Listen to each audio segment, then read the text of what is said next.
Good morning, Doctor. Good morning. Good morning, students. We'll start our first session for the day 2. For the first session, we have with us Dr. Vipin Kumar. He is the Director and Chief Innovation Officer at the National Innovation Foundation India, an autonomous body of the Department of Science and Technology, Government of India. His research and interests are the incubation and promotion of inclusive and frugal innovations and outstanding traditional knowledge by the way of value addition, intellectual property protection, business development, commercialization, and social diffusion. Developing open source technologies which can be used for people-to-people dissemination under open innovation framework for the generation of employment opportunities for many, reduce cost and or improve environmental conditions, conservations, and prospecting of biodiversity. Dr. Vipin Kumar has published over 100 research and review papers in the Journal of National and International Review.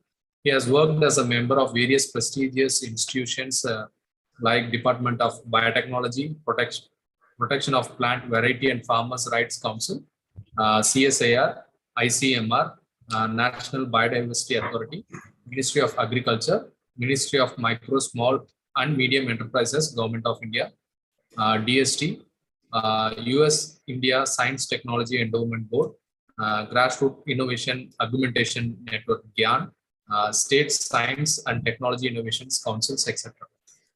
So with this short introduction, I invite Dr. Vipin Kumar to deliver his talk. The floor is yours. Thank you very much. It is indeed always a pleasure to interact with the young students because of obvious reason that the students are nowadays, I'm seeing that they are quite passionate and they do not want to live with the problem. In fact, Professor Gupta always said that the difference in our generation and the difference in young generation is one that our generation started living with the problem. In fact, that Santosh, so we were satisfied in every condition, in fact, or we were comfortable with the problems also. But the new generation is not comfortable with the problem. They do not want to live with the problem, rather they want to give the solution to that. Many innovations students are not doing, young generation is not doing for themselves, they are doing for their society, for elderly people. And Dr. Kalam used to say one word, that samvedana se sarjanshilta. So they see others' pain as their pain and do the innovation. So this is a good sign, in fact, and we are very optimistic and we feel that the country is there in the safe hands, in fact, and no one can stop us, in fact, if the same spirit, sustain. Let me share my presentation. In fact, I was asked to speak on validation, value addition, and commercialization, but I thought that let me go one step ahead and let me share with you that how the grassroots innovations can, after value addition and product development, can address the persistent challenges of the society. So when you talk about the persistent challenges or the challenges, you must have to understand that what are the challenges, in fact, before us. In every society, in every village, in every city, the different challenges may be there. But if you see, world as a whole, the Millennium Project of American Council of United Nations Universities did the research and they identified these top 15 challenges of the world. Can you imagine, in fact, that health is on number 8? In spite of these pandemic or these issues, still it is not on the top. The sustainable development and climate change is the biggest concern of mankind today. Sustainable development, what is sustainable development? Sustainable development is the development without compromising of tomorrow's resources, and we should also do the development in the dignified manners. So two things are there. One, is without compromising the resources of tomorrow. It is not that okay, tomorrow today's water need. In fact, we will do the depletion of water, and tomorrow our children may not get it. Actually, that is not sustainable development. We may fulfill the need of today, but sustainability is missing in that. So sustainable development is on the top, and we have to keep it in mind.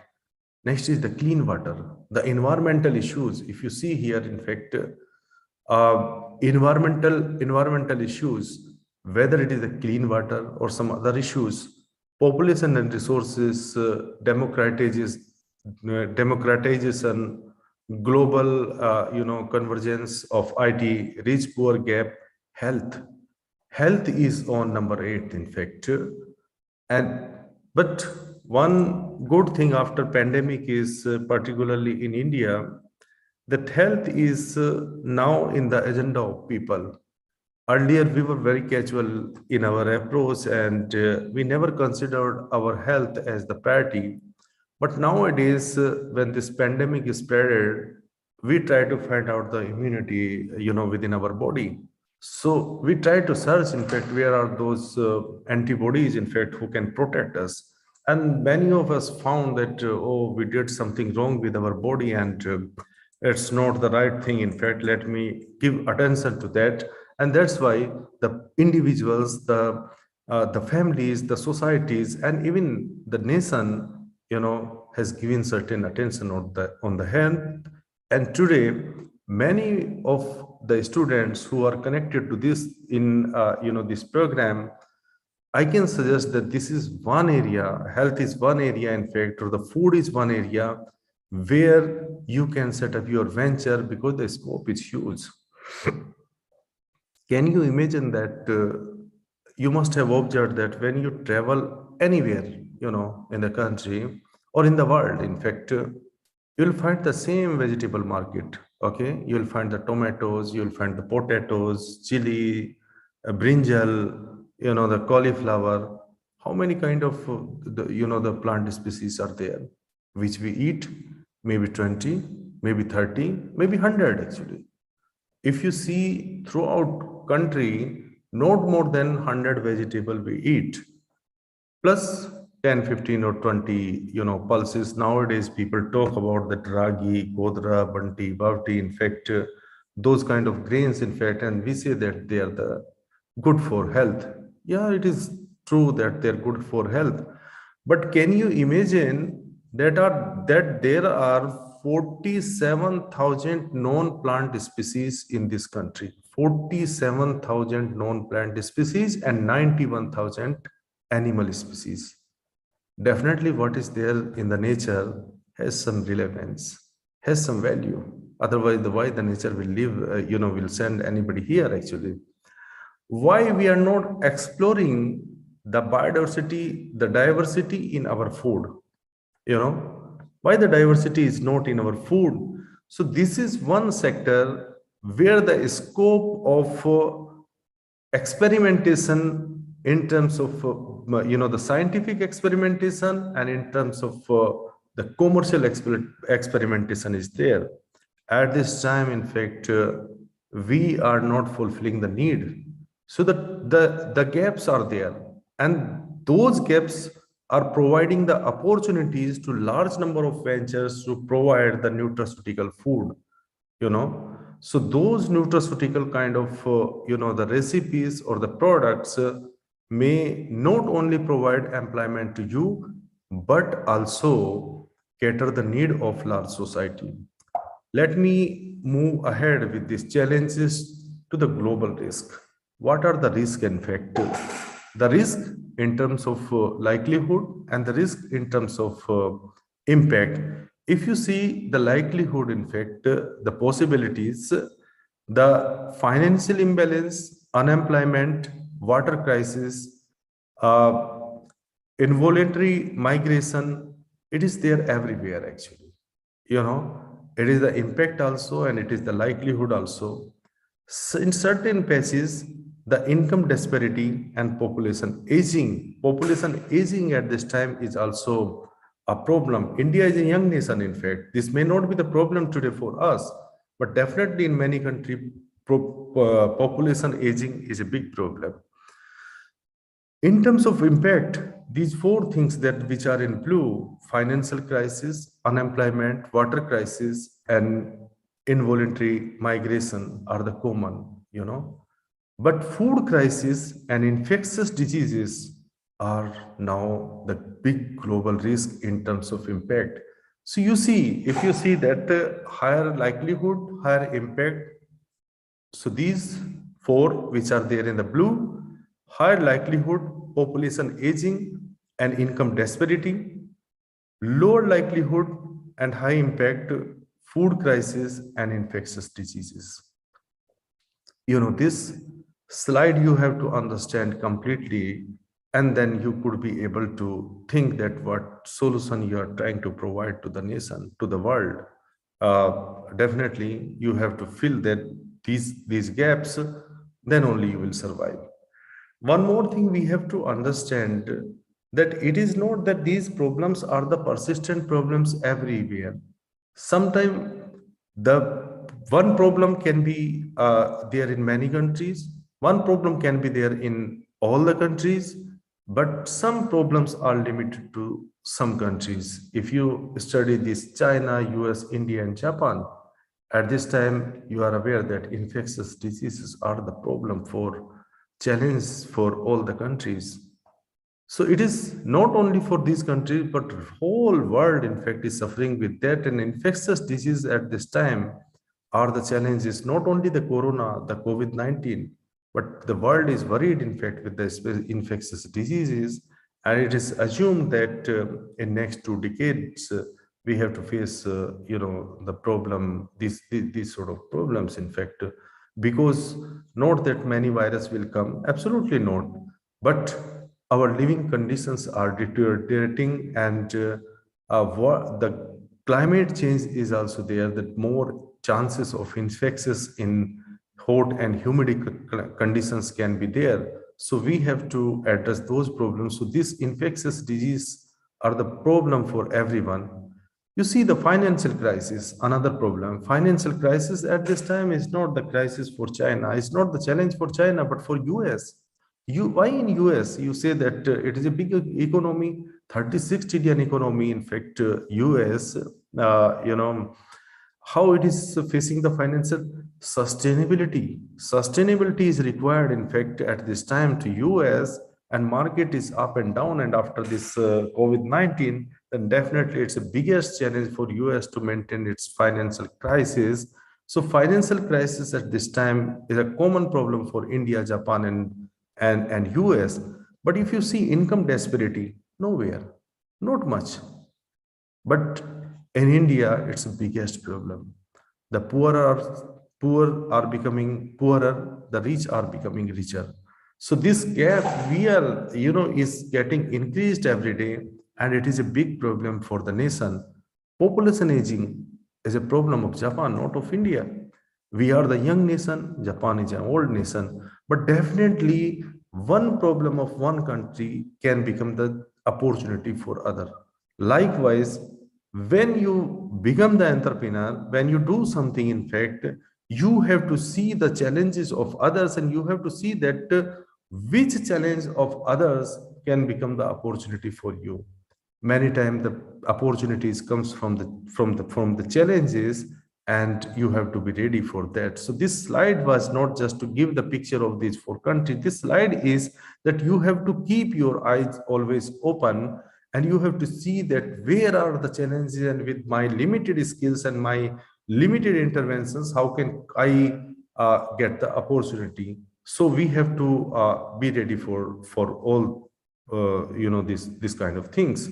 So what can be the modus operandi? Or modus operandi is like you are in institutions, and at this time, you know that the startup India, you must have heard about that, and now the culture of startup is there in the country. I'll share a few slides on that also. And those support you are getting in your institutions. The technology business incubator is a concept in which a Section 8 or Section 25 company is set up in the institution, and that company is getting support from the government.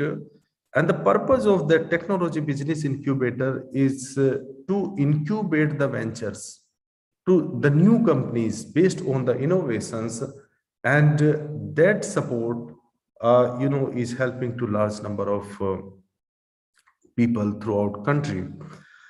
So institutional support definitely is helping in addressing those sort of challenges, and you people has to be ready. It is not always that you will go and seek the job. Many time it is also there that you will set up your own company, and you will be the job provider for many. In fact, nowadays this is a trend, and many institutions students are not willing to opt the job option, rather they are willing to opt the startup option. So what is a startup company? In fact, I have already explained that startup companies are those which are based on innovations set up under different technology business incubators in the institutions, many companies in academic institutions, and they are registered in Ministry of Commerce, DPITT, earlier DIPP. So and then lots of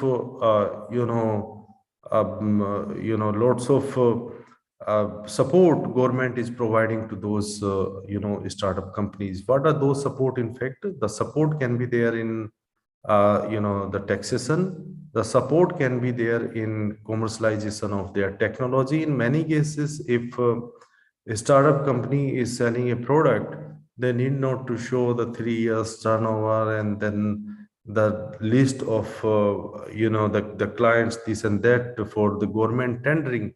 They can directly sell to the government. This is one big support. In addition to that, the tag of a startup, and definitely lots of other time to time support government extend to these startup companies. How many startup companies are there in the country? As on 10th January, it was 61,400. 61,400 startup companies were there. And every month they are increasing. In fact, now the trend is up. Those startup companies, in fact, in initial phase, there were lots of reports that many of them are not doing good, many of them are closing down, or many of them are changing their businesses.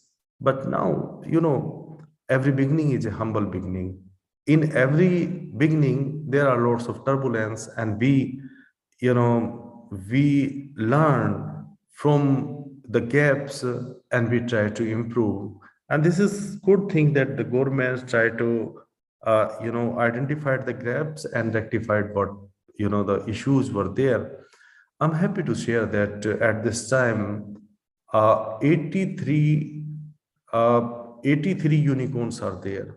Unicorn is a company which is having $1 billion evaluation. 1 billion.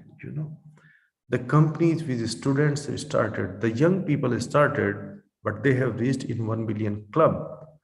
And there are 83 unicorns till today in country, and their valuation was 277.77 billion. 277 billion, and out of these 83, 47 companies become the unicorn in last year. 44 companies become the unicorn in 2021. So we can assume that many more companies are there, in fact, in the pipeline, and in years to come, we'll have few hundreds, unicorn company. Definitely they will, generate the employment opportunities for many. Definitely they will have the new products. Definitely, they will give new strength to the students and the startup movement of the country. Recently I found this data that just 75 IPOs were issued by these startup companies, and within 8 months' time, from April to November 21, they have raised 89,066 crore. 89,066 crore. It's not a small amount. So what it indicates, that people, the venture capitalists, the investors are having faith in these startup companies. The general people, in fact, are having faith in startup companies, and that's why when they raised their issues, IPO issues, then lots of buyers were there. Actually, the buyers can be when people are having the faith. Many of you must be thinking that oh, these startup companies are from big metros, from Delhi, from Mumbai, from Ahmedabad. No, it's not true. In fact, it's not fully true. Definitely more opportunities are there in the metros, but at least 555 districts are having at least one startup company. So it is going to tier 2 and tier 3 cities. In many aspirational districts, the startup companies are registered. The startup companies are there. It means we are moving toward the inclusivity. And today is the Women International Women's Day, in fact. And let me extend my congratulations to many women participants here. And let me share one good thing, that in 46% startup companies out of 61,400, 46% startup companies, there are at least one woman director. It is a good thing. It is a good sign, in fact. And probably it is the indicator that our countries, our startup culture is moving toward the inclusivity, gender inclusivity, regional inclusivity, uh, domain inclusivity, because these companies are not only in one domain, they are in multiple domain. They are there in 55 separate industries. It is not just IT or food or agriculture. In 55 separate industries, these startup companies are there. I was sharing about the government as a buyer of the products of a startup. Definitely, government took this step, and they allow these startup companies, to sell their products on GEM. GEM is a government marketplace. Many of you may not be aware that now government is not, buying the things from the open market through tendering system. Government has made a platform like your Amazon or your Flipkart.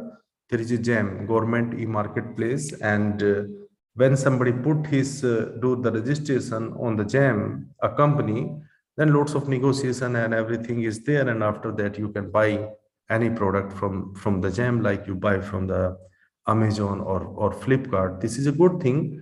And at this time, in fact, over 11,000 startup companies are registered on GEM, and they have sold the product of more than 4,000 crore.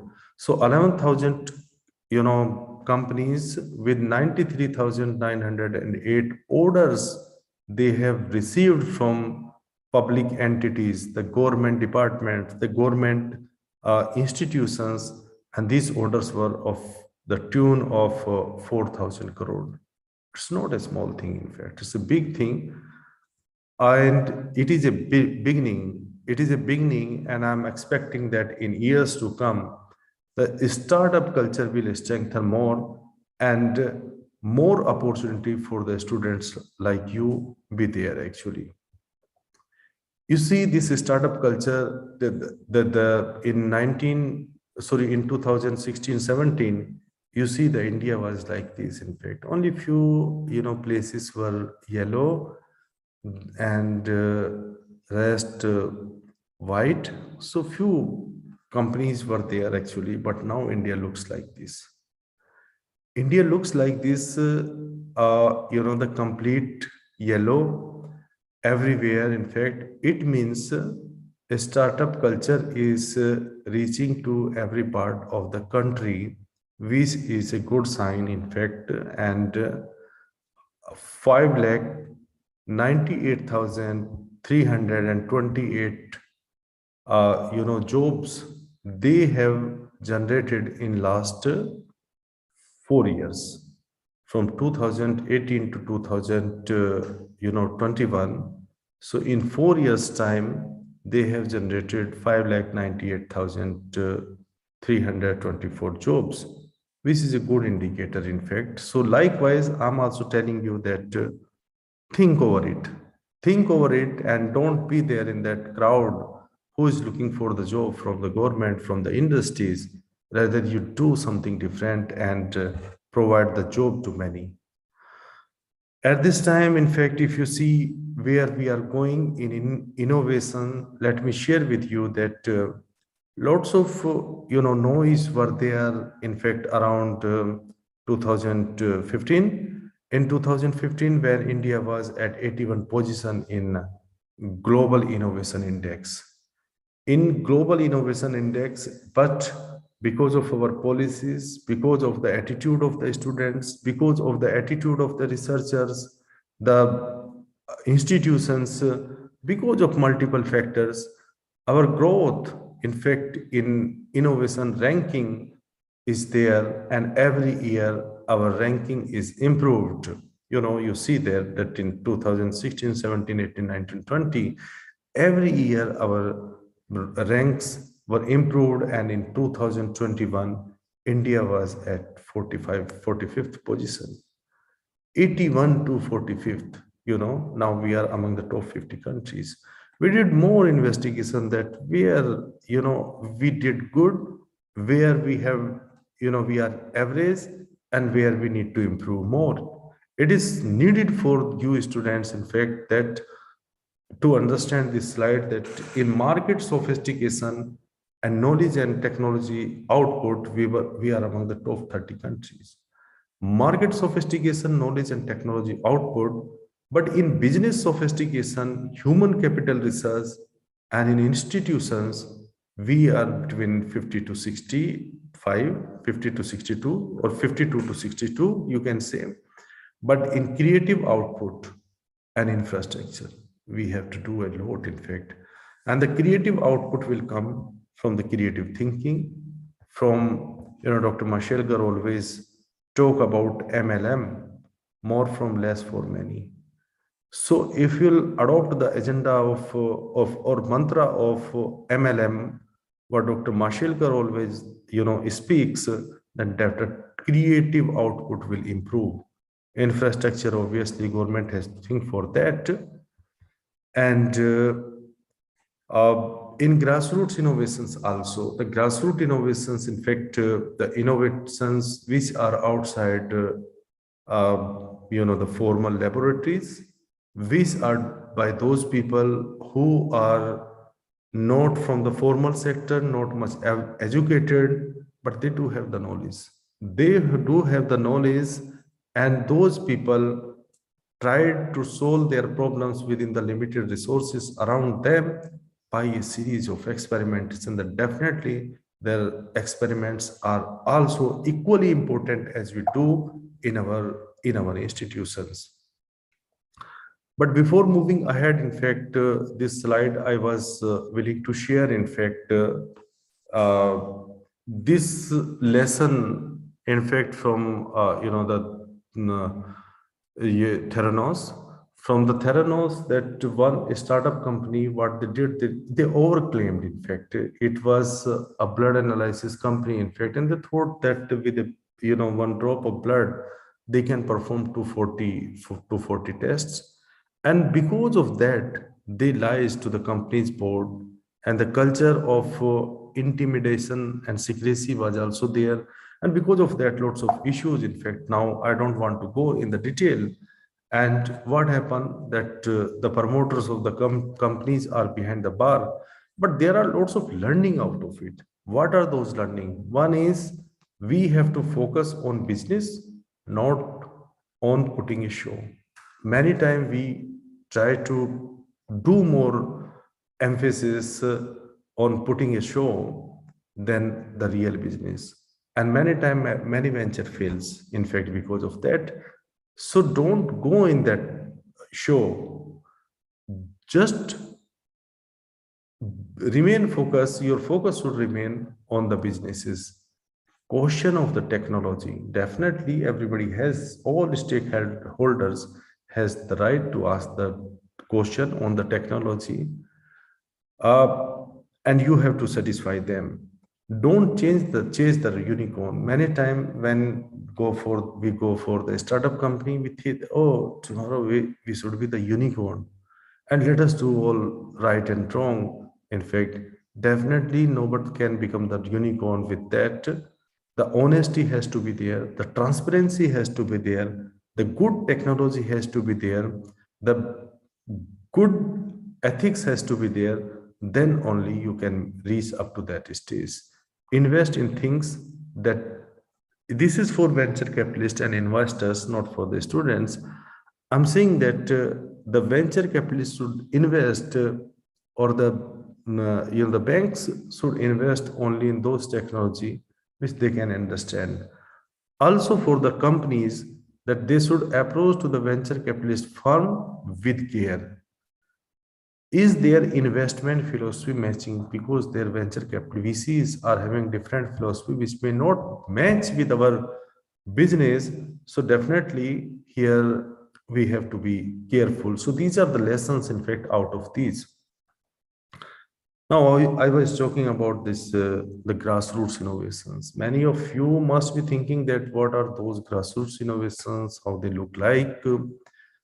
Grassroots innovations are also not different than the innovations what you do in the laboratory. Like these are the a tree climber you are seeing here, Swasta card developed by a student and further refined by a company. In fact, some designers also worked on them, and that's why both the products are there in the market.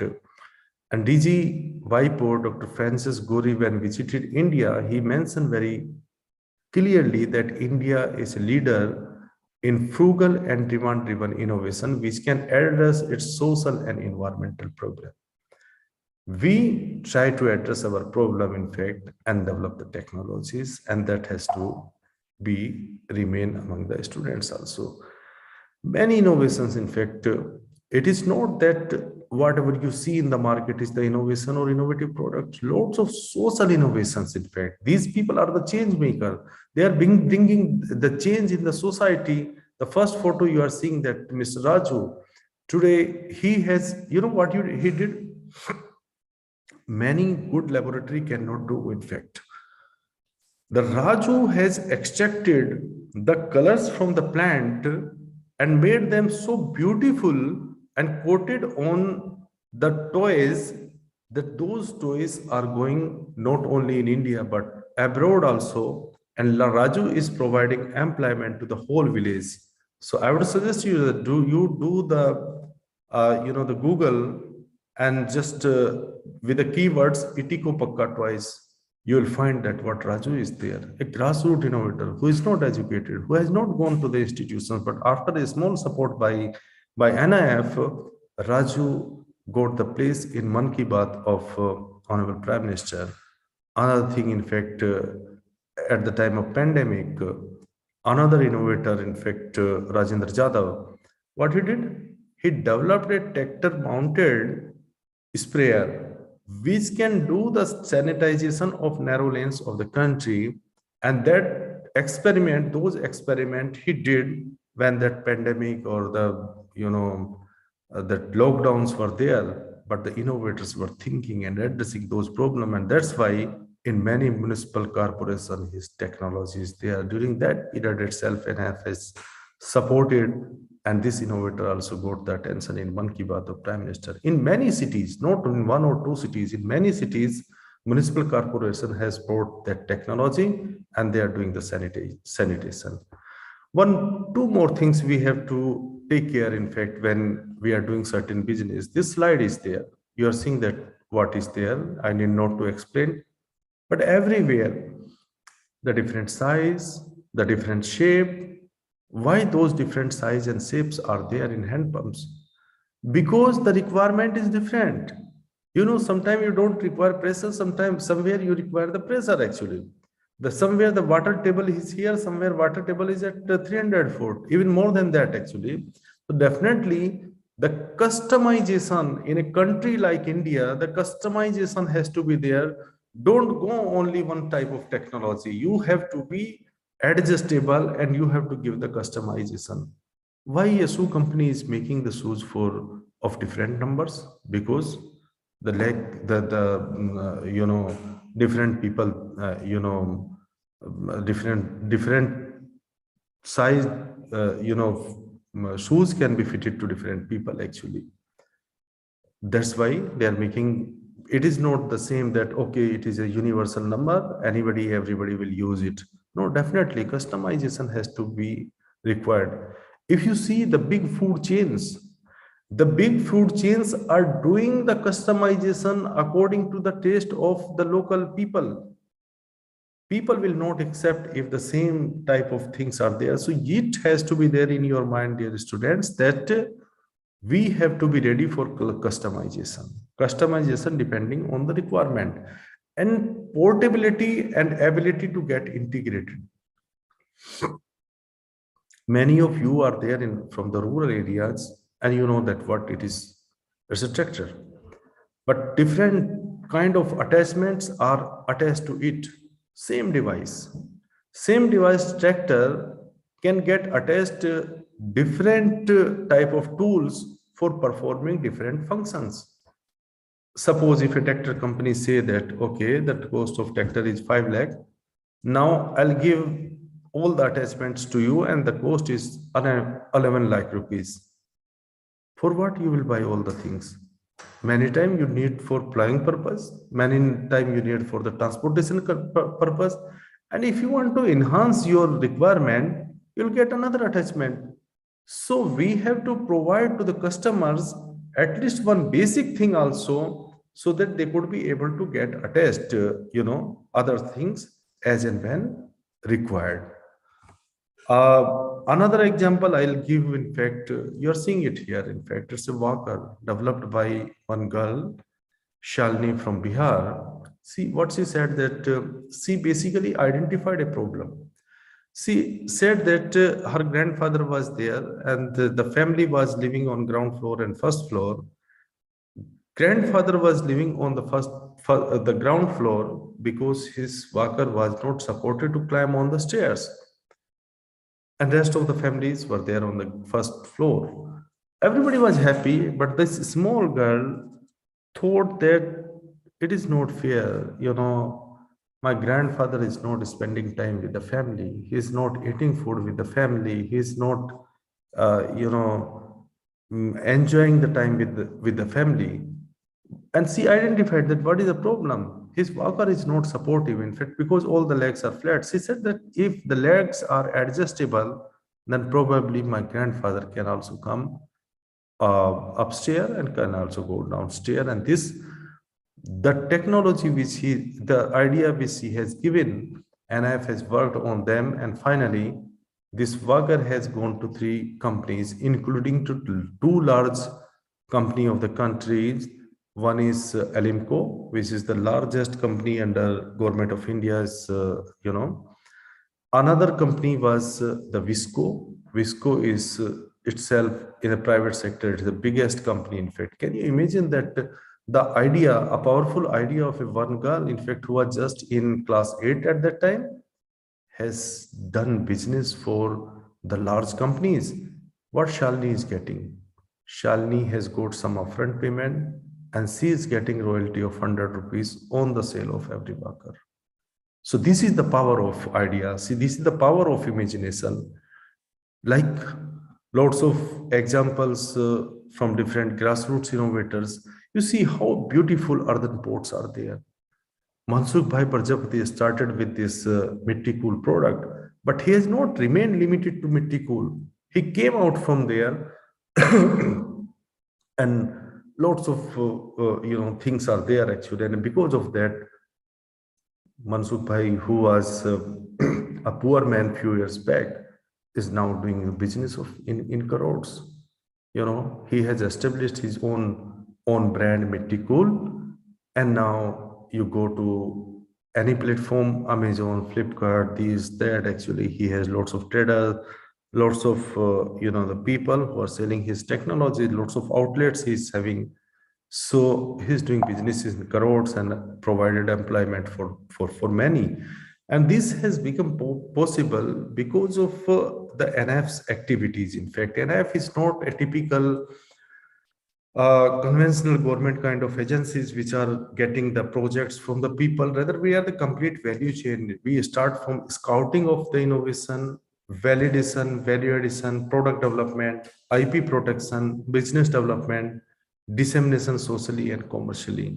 So mind it that our aim is not only to commercialize the technology in the market. Our aim is also to disseminate socially so that we could be able to generate employment for large number of people.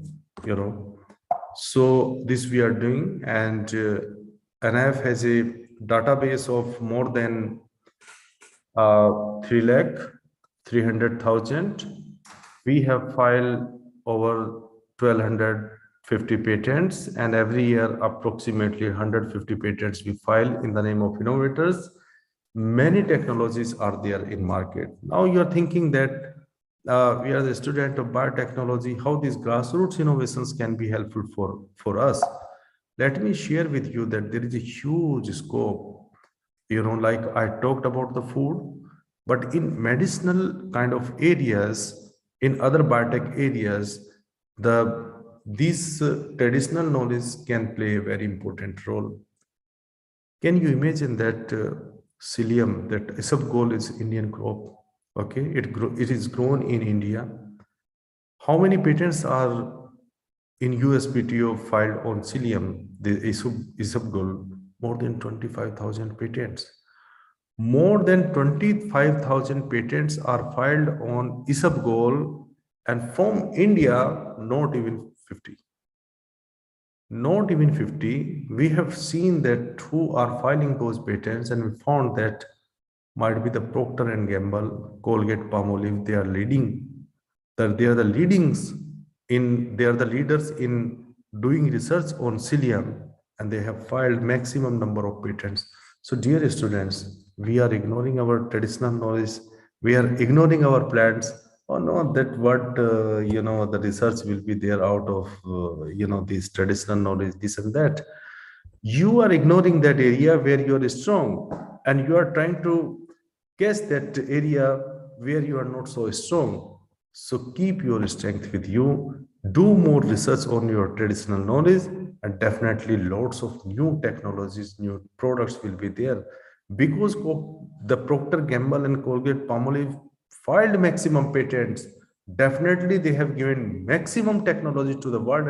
And in your own Unjha Mandi in Gujarat, which is the only the mandi for the psyllium, or the biggest mandi for the psyllium, Procter and Gamble decide the cost of your crop.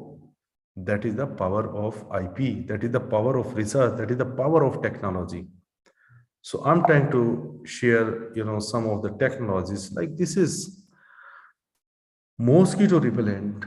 One startup company has taken it to the market, and they're earning good money out of the commercialization of it, purely based on the traditional knowledge, but a very good value-added product.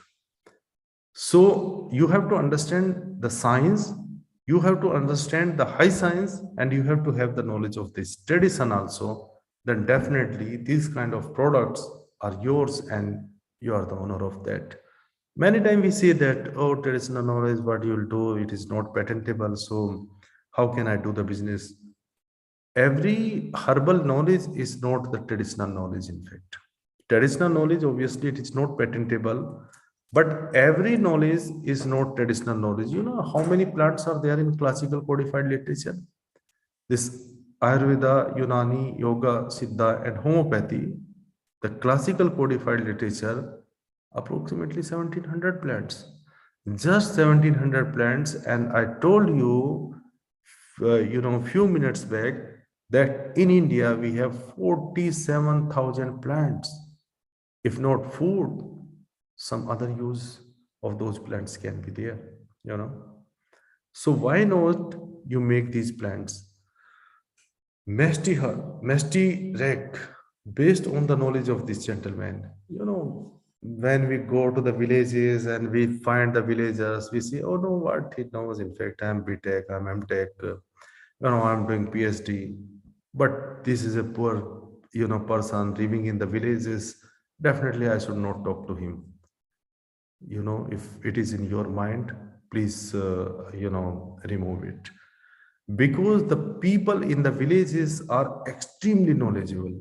Rather, the old people in the villages are just like the library. In fact, lots of knowledge which is not traditional knowledge, which is not folklore knowledge, many experimentation they did in the lives of their, in the laboratory of their lives. Definitely you should go and do the documentation and develop the product based on their knowledge, and share something with them also. Mastirec, one of the most refined product for the treatment of mastitis, launched by a big company, Rakesh Pharma, you know after validation in different veterinary institutions. So it's a liposomal kind of formulation, so it could get absorbed in the tissues, and its residues should not come in the milk. So that it's an excellent blend of traditional knowledge and high science. You're seeing it here, in fact, and you should. This whole area is before you, and you could develop such products. In fact, I'll not take much time. I'll share one or two more slides. In fact, it's an apple variety. Many times we think that, oh, apple is a crop of high altitude. Can you imagine that a grassroots innovator has developed a apple variety which can grow anywhere? In fact, in high temperature. In Delhi, it is giving fruit. In Haryana, it is giving fruit. In Gujarat, it is giving fruit. In southern parts of the country, it is giving fruit. Can you imagine apple? Lots of research was there, apple. But nowadays, आप just Google कीजिए HRMN99, you will find that at how many locations, how many agriculture universities nowadays are growing this apple. And in Northeast, this Northeast Council, they are NARCOM, they are try to make Northeast as apple area, and few lakh plantation we already planted there actually. So now, taking these innovations, as I was asked for the commercialization, so we do the commercialization either transferring the technology to the companies, or supporting innovators, and making them the entrepreneurs, and also incubating those innovators under technology business incubator. We have recently signed one MOU with Amazon, not only for the commercialization. Anybody can put technology on Amazon, but here it is more than that. In fact, we want that Amazon should also enhance the skill of these people, because tomorrow's age is the age of online commercialization, and Amazon has entered in agreement with us for the capacity building of the innovators, in addition to giving the prime space to them on their portal, also to capture their stories, and those stories could be their own Amazon Prime. So those good stories you will see. Can you imagine here, in fact, the biggest tractor manufacturing company, John Deere, has taken one technology, and this is the first technology they have taken from outside their R&D. A company which is having, the commercialization in more than 100 countries is coming to us and getting technology from us. Definitely, the grassroots innovations matters. In fact, it is not just incremental innovations; they are many times the cutting edge technology.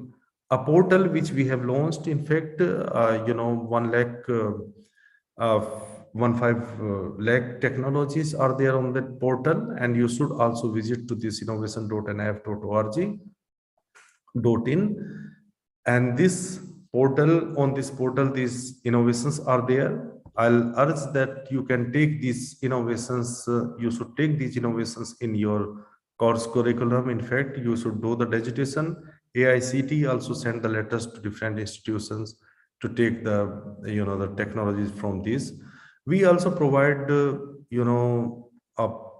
platform, in fact, to respect and recognize to the innovators, and biennial award function we organize, in which President of India give award to the innovators. In addition to that, we organize Festival of Innovation and Entrepreneurship with the President House and Department of Science and Technology. And you see that how innovators are becoming happy, whether they're students or where some others, So, when they are interacting with the highest, the first citizen of the country. So, lots of other things. In fact, many of the innovators who got recognition by NIF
excuse me. Yes, Doctor. So it got disconnected, Maybe some network issues. Yeah. So, but I have already covered majority of my, thing. So it is there on your screen Yes, Doctor. now. So the final is, what are the challenges at this time we do have? In fact, one, we have to build on the building of relevant skill set at the workforce, like the today's the event is for that only. Building the team to drive the long term success at work, achieve a paradigm shift from pushing the technology to arrive at the stage of where the market pulls itself. So, skill development is utmost necessary. In fact, I know that many times we have our ventures were failed because the team was not appropriate. So many ventures were failed not because of money, but many venture fails because of the team. So my last slide is how we can solve these challenges. What we can solve by investing in people's skill, giving adequate exposure to people, take risk. It is the responsibility of the academic institutions also to take risk. In fact, the incubators also to take the risk, and the students should also have the risk-taking capacity. Do not wait for the market to respond. Create a market, evolve new strategy, new channel for the distribution. Thank you very much. Thank you, Dr. The session is open for discussion. Students, if you have any clarification needed or doubts, you can ask Dr. Vipin Kumar.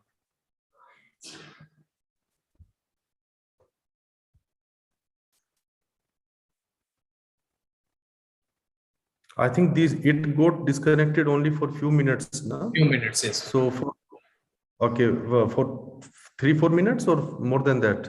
No. Because just 1 or 2 minutes only. okay, then that's fine actually. Then that's fine. Yeah. Any questions, students?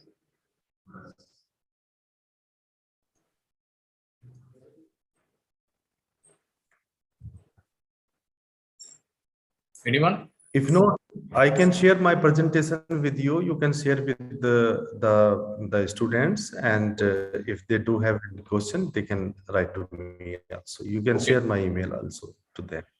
Sure. Doctor. Thank you so much, Doctor, for joining us today and elaborating the students on the grassroots innovations and challenges lying ahead, how to make use of the technologies and grants that are available to develop to an entrepreneurship startups. Thank you so much for enlightening our students. Thank you. Thank you very much.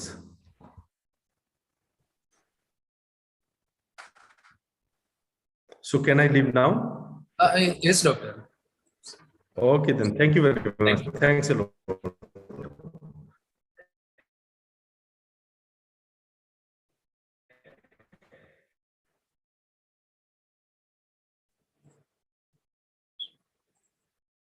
Students, we will wait for our next guest to join us. She'll be joining us shortly. Please stay with us.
Good morning, Dr. Shil.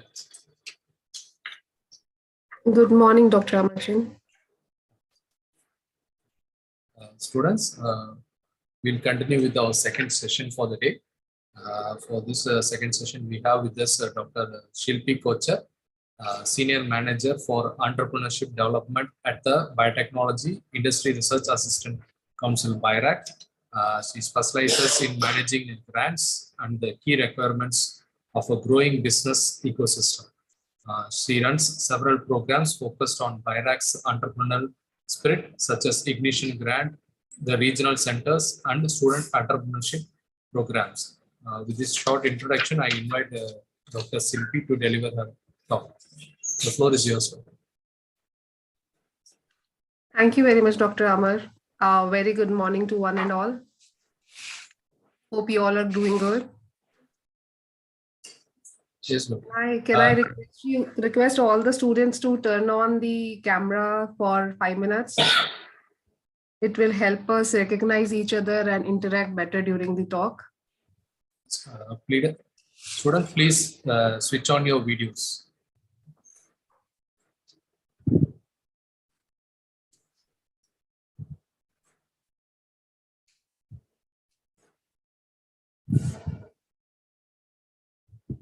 So I can see Tushar, Avinash, Tanya, Sneha, Pratima, Mahi, Anushka. Very nice to see all of you. See, all of you are bored with the online sessions? You finding it okay? No, ma'am, we are, because we attend the classes online. We have been attending classes online for the past 2 years. So, ma'am, it is not a problem. It is like normal for us. Okay.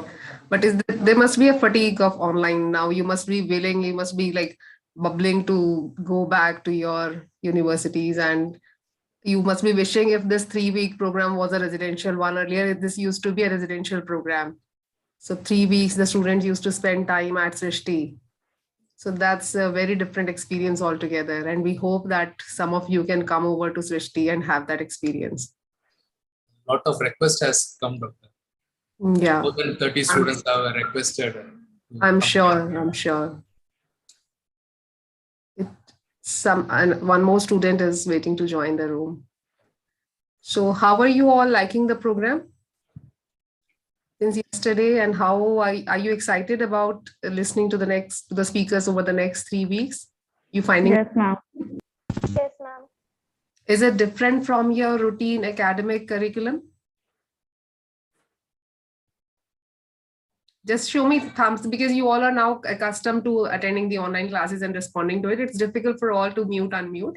You can give me expressions through thumbs up and just by nodding and all. You liking this program? Yes, ma'am. Okay, and I can see students there from NIT, from Oxford, from college, from IIT Guwahati, Manipal. So you all are from very different locations also. It's really interesting. The students from so many different locations come over to a place and live together for 3 weeks. There's a lot of learning that happens just by exchange of ideas and thoughts. Okay, so let's come to my talk's topic today, but it'll be good to interact wherever you like to stop me, or even at the end of the talk, you want to ask some questions, or maybe later, because it takes time for you as students to absorb the content. So once I tell you about BIRAC, you over the next 3 weeks, you can go back and read about it more and come back to me or to Srishti team wherever you have queries.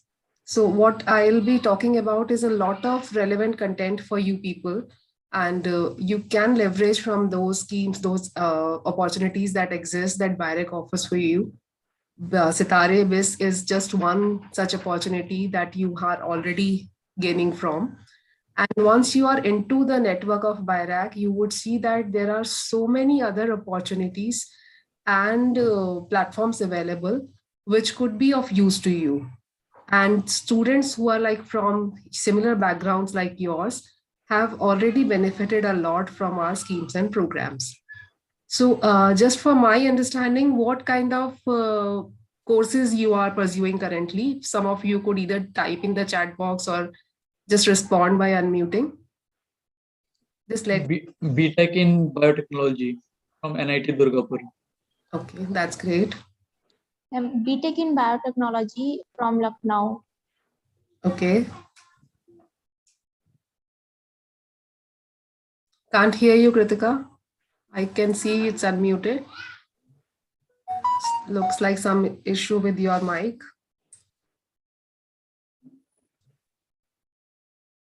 Anyone else can respond? Sumedha, Deepti? Yes, I'm doing MSc in biotech now. MSc in biotechnology. So, okay. Deepti? Yes, in biotechnology. BSc in agriculture. Okay, so we have students from agriculture. There must be students from botany, zoology, MTech, biotechnology, I can see. Okay. All right. So what we'll do is I will tell you about BIRAC in this talk. And let's first understand that why we really need to know about BIRAC. So not just about this topic, what I will actually encourage you all to do is before you attend any session or get into anything in your life, inculcate this habit of asking yourself that why should I be doing this? Example, this 3 weeks program, you should have a very clear cut deliverable or a goal at the end of these 3 weeks that this is what I want to achieve. Let it not be open-ended. Let not any program or anything, because it's a time, it's a energy, it's a resource. Time is a very important resource that you're putting into it. BIRAC is investing into it. Srishti team is putting their time, energy, so much of manpower resources into it. So what are we actually trying to achieve at the end of these 3 weeks? There should be a clarity. So similarly, what am I trying to achieve after this 1 hour or 45 minutes of interaction with you all? Is some clarity, some understanding about what BIRAC does and why it does, right? So I'll share my screen with you. I hope all of you know what BIRAC stands for and little bit about what BIRAC does. So you know what, by any one of you, would you like to answer the full form of BIRAC? One of you, please. Students who have their camera switched off also can respond. I can't see all of you. Only few cameras are on. I hope all of you are there too and listening. Yes, ma'am. Ma'am, biotechnology industry research as assistant counsel. Okay, Biotechnology Industry Research Assistance Council. All right, so if we actually kind of look at each word of this, biotechnology industry, most of you understand what biotechnology is, right? A lot of you are pursuing course in BTech, BSc, MSc, MTech in biotechnology. So you have a fair understanding of what this word stands for and how broad and how wide and how much applied this stream is, right? And then specifically, we are talking about the industry, biotech industry, right? Not the biotech research. So BIRAC is an agency which is there to support and nurture the biotechnology industry ecosystem in the innovation ecosystem of the country. I will now share my screen. Just a minute. Do I have permission to do so? Yes, doctor, you can. Okay.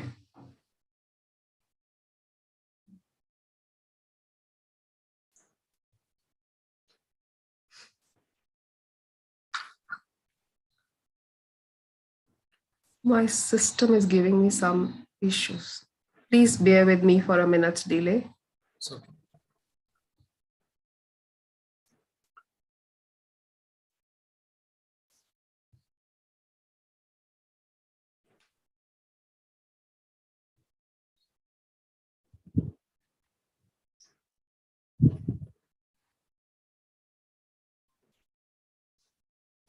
Is this full screen now? yes, doctor. Okay. So here is where I would like to start my talk, and this would give you an understanding of why we are talking about BIRAC. A man may die, nations may rise and fall, but an idea lives on. This is a very famous saying, famous quote by John Kennedy, who was an American lawyer and politician. So if we think about this little bit, the end is that what is in bold it says an idea lives on. So do all ideas live on? Do some ideas live on? Ideas, I'm sure all of us have many ideas. And are all ideas able to see the light of the day? Yes or no?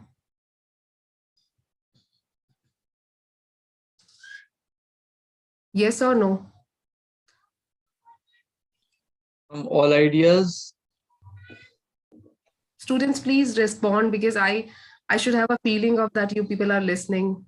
Ma'am, yes, ma'am. What is the question? Can you repeat? Do you think all ideas live on? This saying says that ideas live on. Which are those ideas that really live on? Those which are true, those which are absolutely true ideas, they live on, but some ideas may be broken, so all ideas might not survive. Okay, anyone else? Would you like to say something? Anyone else? What kind of ideas live on? The ideas which can be practically done will be live on. Okay. So you people think ideas which are true, ideas which are practical, and typically live on. So I have a little bit different point of view here. Ideas which have the potential to change lives, and those are real innovations. Many of those ideas really look stupid and undoable at the very beginning.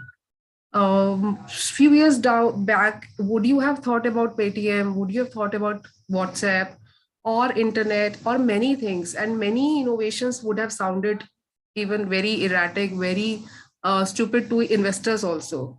That how could this be done? And then on the other side, not that only the WhatsApp founder or the Paytm founder would have had this idea. I'm sure this would have come to the minds of many people. I'm sure even I thought about doing something like this a few years back. I always felt that why can't I use my mobile for, like, when we had Hangouts on Google, why can't I use my mobile number for doing this? Many of you might have thought about such ideas, which somebody else has translated and has impacted many lives. Do you agree with me on this? That all of us have many ideas, and ideas are largely also dependent on our immediate atmosphere, where we are living into, our neighborhood, our locality, our immediate problems. So depending on that, all of us have many ideas, but not all ideas see light of the day. So, and for an idea to be able to germinate, to bloom into an innovation, so there are many requirements, and these requirements vary from an idea may or may not be, may or may not look practical. It may just sound very difficult, but it could be doable. It may be difficult in your understanding, but it could be doable. So what it really requires is the right kind of guidance at the right point of time. So if a person who has an idea is able to connect with a mentor who is able to guide that person in the right direction, that is what takes your idea forward, and your idea could finally translate into a technology or a product. And in addition to that, it requires other things like funding. It requires connects with advisors. It requires a place to work.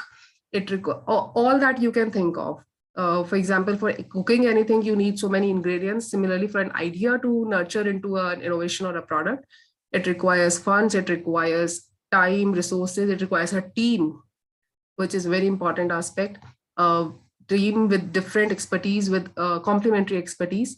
It requires support from your family. It requires support from your mentors. You require a place where you will to work on that idea. So it requires so many things for an idea to live on. This is where the role of BIRAC comes in. So what I was trying to come to is that why BIRAC is there. So BIRAC is there. BIRAC exists to nurture and empower innovators to turn such ideas, which may initially look very risky, very even erratic, and very impractical, but they have potential to change lives.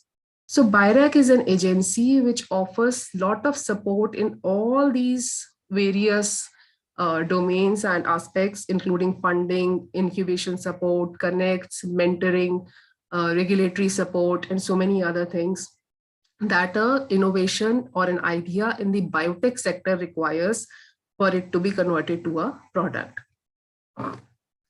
So this is what BIRAC does. BIRAC is a central agency. We are set up by the Department of Biotechnology, Government of India under the Ministry of Science and Technology. So we are there to nurture innovation from ideation to commercialization stage.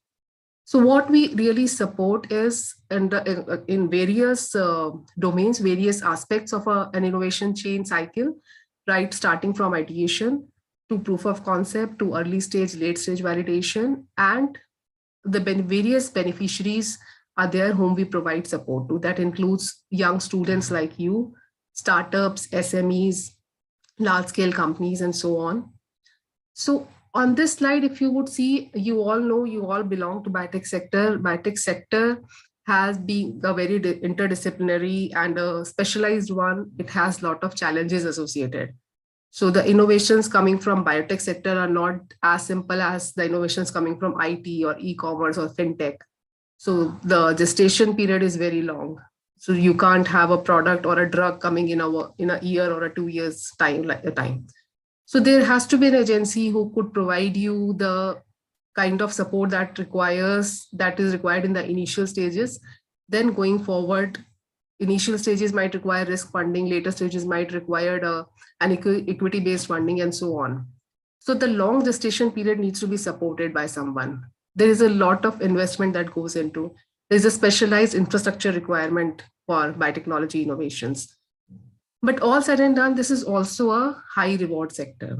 So with keeping that in mind, Government of India took a decision to set up BIRAC with an aim to support startups, entrepreneurs, and small and large companies for taking their research to marketable products and innovations that can address unmet needs. So if we talk about biotechnology as its definition, it's very broad and it's not limited to just what we typically in the beginning understand about biotechnology, something related to only DNA or RNA. No, that's not biotechnology. Anything which related to biology, life sciences that has the potential to touch or to change the way life is there, touch the livelihoods, impact or uplift the way of living. So all those we cover under biotechnology, ranging from healthcare. Healthcare means it could be devices, it could be diagnostics, it could be drugs, it could be drug delivery, it could be industrial biotechnology. Again, industrial biotechnology is very broad. So if you have any confusion on whether my innovation, my idea would fall into biotechnology or not, I know this doesn't look like biotechnology. So I would suggest you come back to us. You could take a clarification on what all we support, or you could also go to our website and see what kind of innovations have already been supported. So that may give you a clarity on whether your idea falls into our supported technologies or not. Then agriculture and allied areas, waste management, sanitation, clean energy. So even under these, there are so many other sub-themes and sub-areas where you can work upon, and where you can identify a problem within your vicinity and try to find a solution towards it. As I mentioned, it's a very broad kind of a support that BIRAC provides, not limited just to innovation funding. It's risk investment, bio-incubation support, which is a very important element for any biotech innovation or idea to be converted into a product. You need a space to work. You need a place where you find access to the specialized infrastructure, equipment, and so many other things where you can really work upon in a lab. So this requirement is fulfilled by the BioNest program of BIRAC. We'll come to the details of every program in the subsequent slides. So here you can see that BIRAC is also connected with so many other mission programs of the Government of India, like the National Nutrition Mission, National Biopharma Mission, Grand Challenges India. Then there's COVID Suraksha, INSEPI mission, Make in India. So BIRAC is a central agency connecting with several mission programs of the Government of India. This is just to give a glimpse of where we stand today in terms of the biotech ecosystem growth. Biotechnology, our biotechnology's status of the country, what we could actually see 10 years back when BIRAC was not there. BIRAC was set up in 2012 by the Department of Biotechnology. So with the very conscious efforts taken by the Department of Biotechnology and BIRAC over the last 10 years, we have actually seen a major shift in so many parameters, which indicate towards the fact that yes, biotechnology is a sunrise sector today. So if you have any doubt on whether you are on the right path or not, rest assured that yes, biotechnology is set to change the way things do work and the way our lives are today. And the COVID days have already proven the worth of the innovations and products that biotechnology has offered to the nation. So just to give you an understanding of where we stand today and where we were 10 years back, you can see that the number of biotech startups were less than 50, which today stand at 5,000. And there is a target of achieving more than 10,000 startups by 2025. Number of biotech incubators which offer this specialized infrastructure and place to work, they were less than 10. They were less than 10, yeah. There were 6 in 2012, and today this number stands at 60. So you can see the kind of the fold jump that has happened over the last 10 years. There is a 100x jump in the number of startups. There is a 10x jump in the number of bioincubators. Innovation funding support amount, which was to the tune of 10 CR, today stands at 2,500 CR. So you can see, you can look at the kind of leap that we have taken over these 10 years. And this sector is now growing exponentially. We have crossed, bioeconomy has crossed $70 billion US size in 2020, and it's set to rise exponentially. So with this, let's see from where are these innovations, where are this ecosystem is coming from, and where does it reside? Is it located within the country? Is it actually densely located within one part, or is it uniformly spread across? So as we all know that South happens to be the hub of the biotech innovations. So you can see some of the dots which are densely located in the southern part of the country. But at the same time, you can see the dots there is a presence across the country. Except for the top part in the Ladakh region, there is a presence of our innovators, BIRAC-supported innovators across the country. So BIRAC is standing there to inculcate this culture of biotech entrepreneurship across the country. And to do so, you would see in the next slide that there is a presence of biotech incubators, biotech investments, regional centers, EUA centers, and our partners throughout the country. So with this, I want to emphasize that you don't feel deterred by any location that you are residing into. If you are into a tier 2 city, tier 3 city, and you're far from Delhi, don't feel deterred by that. There are extended arms of BIRAC located across the country, and you could easily find one near you, maybe if not in the 5-10 kilometers distance, you could find one in the 50-100 kilometer distance for sure. So try to reach out to one of our partners who could guide you further with your idea and innovation. So you would see that, as I mentioned, that broadly biotechnology covers a lot of areas. Our support is slightly skewed towards the healthcare innovations. So healthcare counts for close to 55% of the support. Then the other sectors like agriculture, industrial biotechnology, drugs, and so on.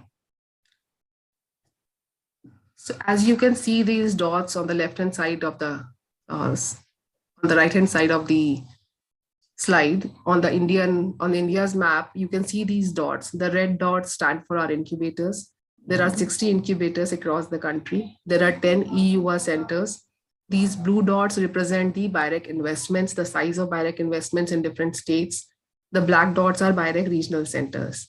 And a lot of this information and their contact details is available on our website. So if you wish to reach out to any one of them, feel free to ask us or to go to our website. If you don't find it on our website, reach out to us. We will connect you with one of our closest partners.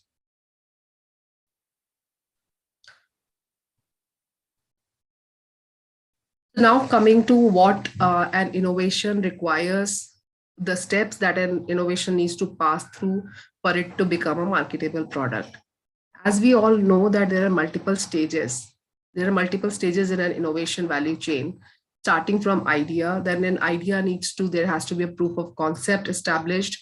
Then there is an early stage development, late stage development, and the way these parameters are defined are different for different areas within biotechnology. Like for health, for devices, this is different. For drugs, it is different. For agriculture, late stage development means something else. So all these stages are actually connected with a technology readiness level that is connected with every stage. And on our website, there is a clear-cut definition of the technology readiness levels for different stages. You could also go to the website and check those TRL definitions. So what it really needs is that for at every stage. So if you can see, there are so many stages. The requirements of every stage is so different. An ideation stage requirement is very much different from the requirement of a large-scale company at the stage of commercialization. So as of now, for you being the students, I would actually focus upon the early part of the arrow, the bottom part of the arrow where there is ideation to proof of concept stage.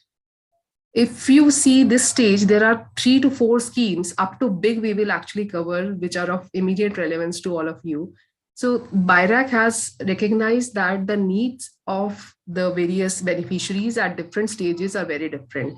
Early stages might require grant-based investments for an idea to be supported, while the larger companies, the amount that the larger companies require for commercialization and validation, commercialization and marketing are very different.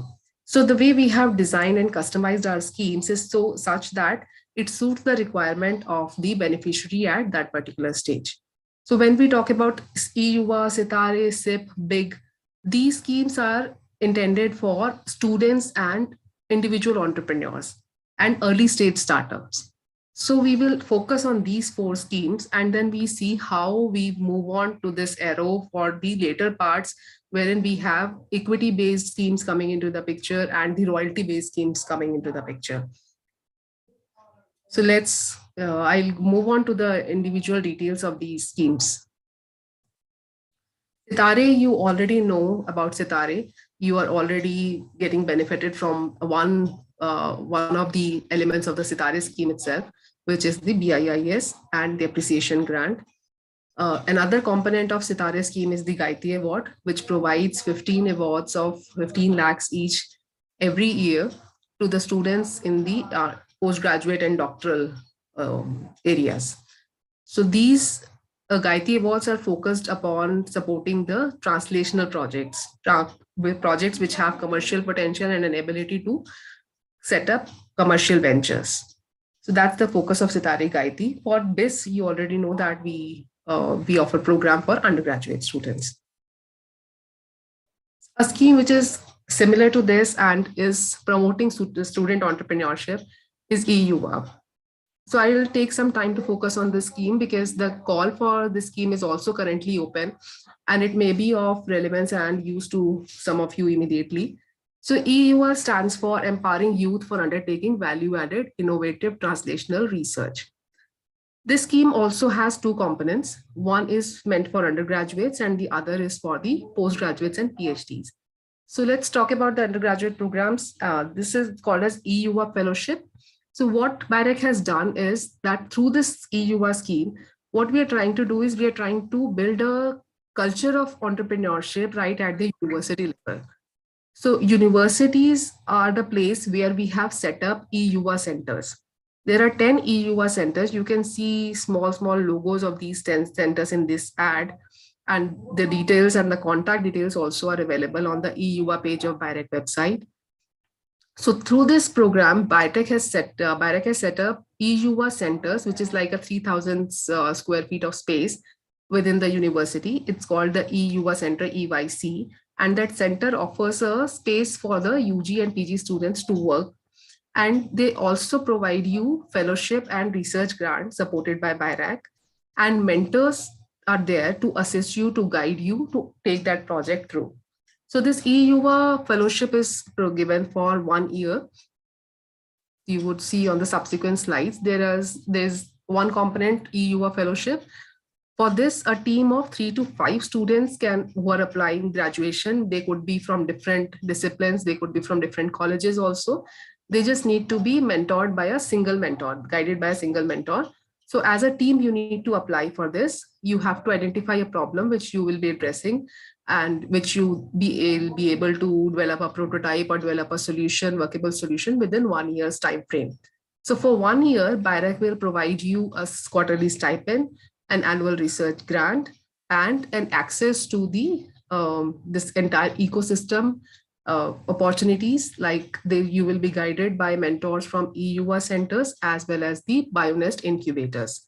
So these BioNest incubators serve as the EUA knowledge partners.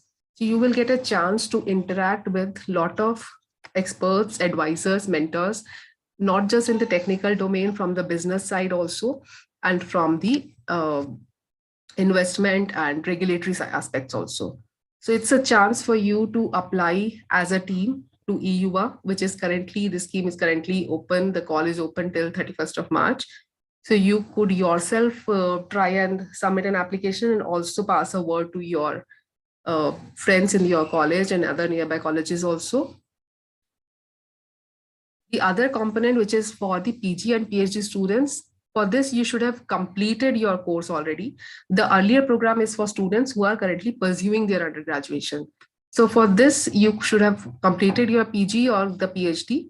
And within the 2 years or 3 years of your completion of the program, you could submit an application for Innovation Fellow. But for this fellowship, you need to work full-time at the EUA Center. However, for the EUA Fellowship, it's a program wherein you work in spurts because you are currently pursuing your undergraduation program. So we expect you to come during your break period or your vacations, like summer vacation, winter vacation, autumn break. You can come over to the EUA Center, pursue your research, and then for rest of the time period, you could just be working at your college or a nearby incubation center, whatever is feasible. So these are two components wherein we are trying to support early stage innovators. And then we move to our flagship scheme, which yesterday Dr. Swaroop also mentioned about the Biotechnology Ignition Grant. So this is a very important scheme of BIRAC, wherein we started this scheme in 2012. It's a flagship scheme. It's a scheme that supports innovative ideas to establish proof of concept. And the scheme has actually transformed the innovation landscape of the country.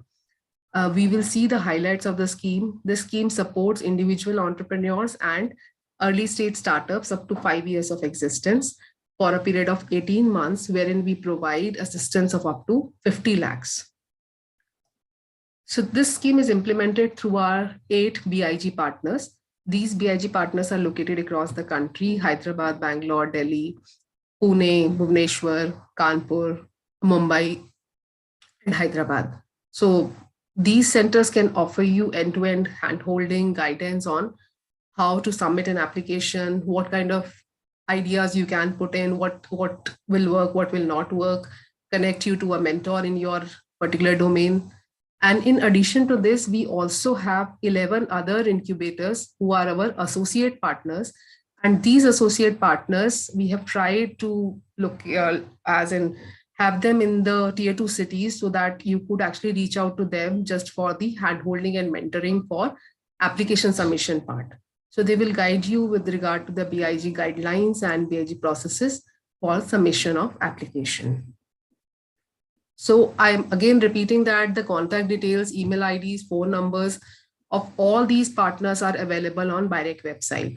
And if you are unable to find something, feel free to come back to us, come back to Srishti team, come back to BIIS team, and request for connecting you to a particular partner or a mentor. We'll be more than happy to do so. So as you would see the highlights of the scheme, this is if not completely updated, but we have 9,000 plus proposals that have been received so far under BIG, and more than 700 have been supported. So the scheme alone has helped 150 individuals to set up their startups. And out of the 700, 100 projects are led by women entrepreneurs. Another important, very important achievement of the scheme is that close to 100 startups have been able to raise follow-on funding. It's not just the government funds that have supported these startups. These startups have seen a lot of traction from the angel investors, venture capitalists, and so on.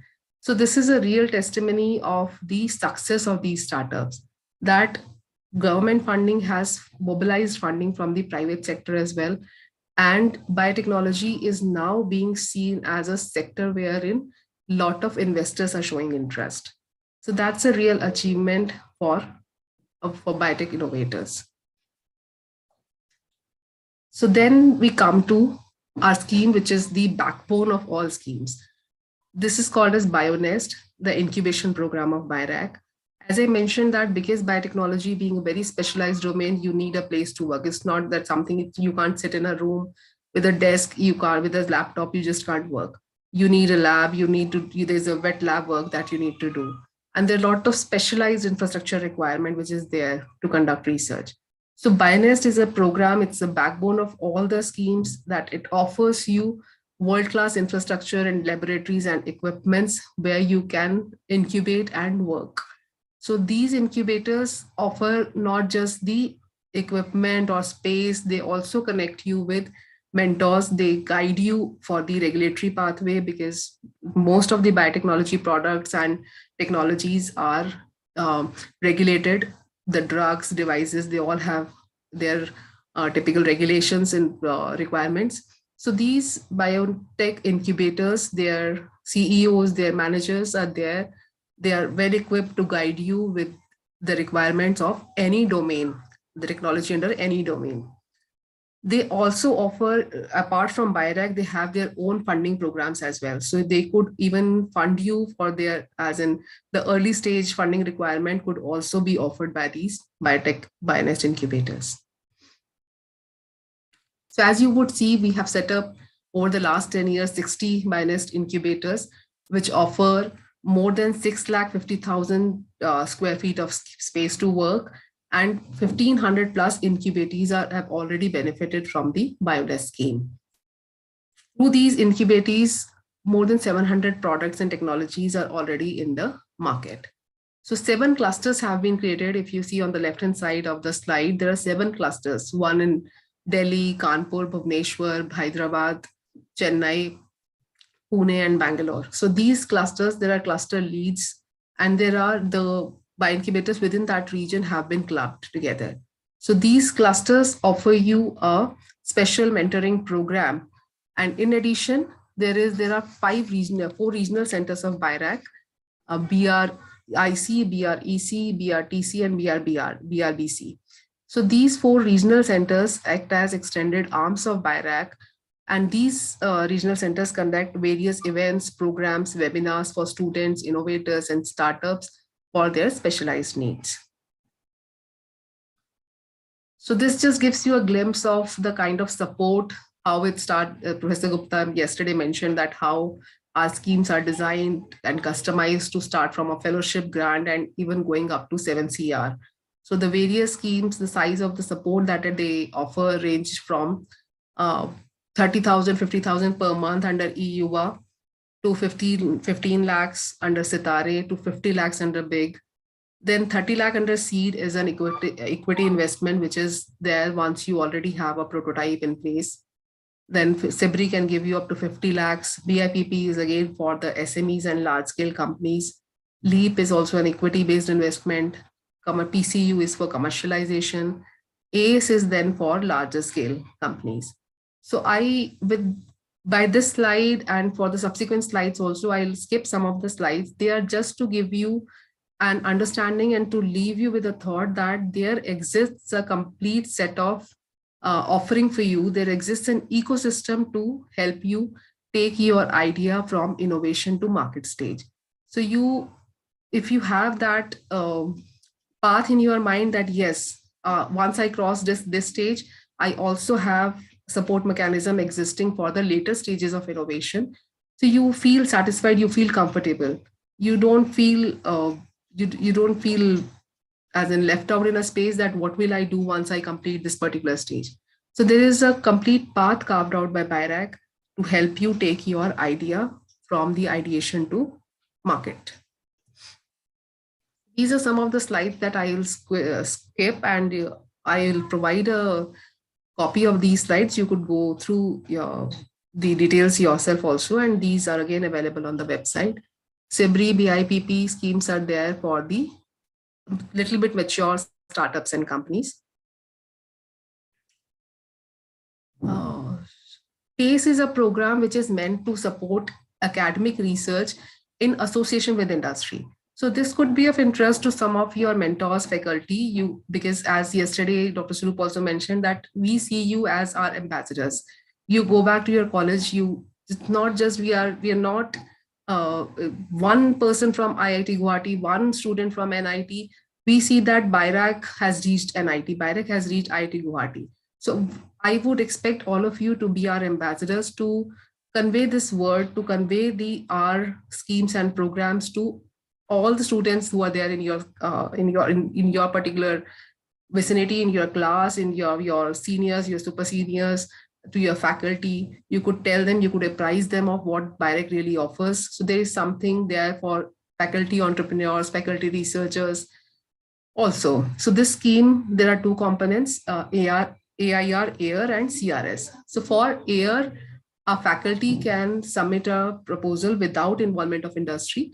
And for CRS, an industrial partner is a must. So this is kind of a program just like BIG for faculty.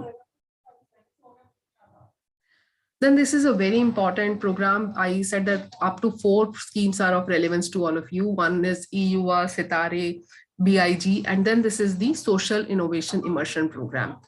This program is also meant for students. There is a focus of this program on few areas like which are of immediate social relevance, which includes maternal and child health, aging and health, food and nutrition, waste to value, pollution, and then agri-tech.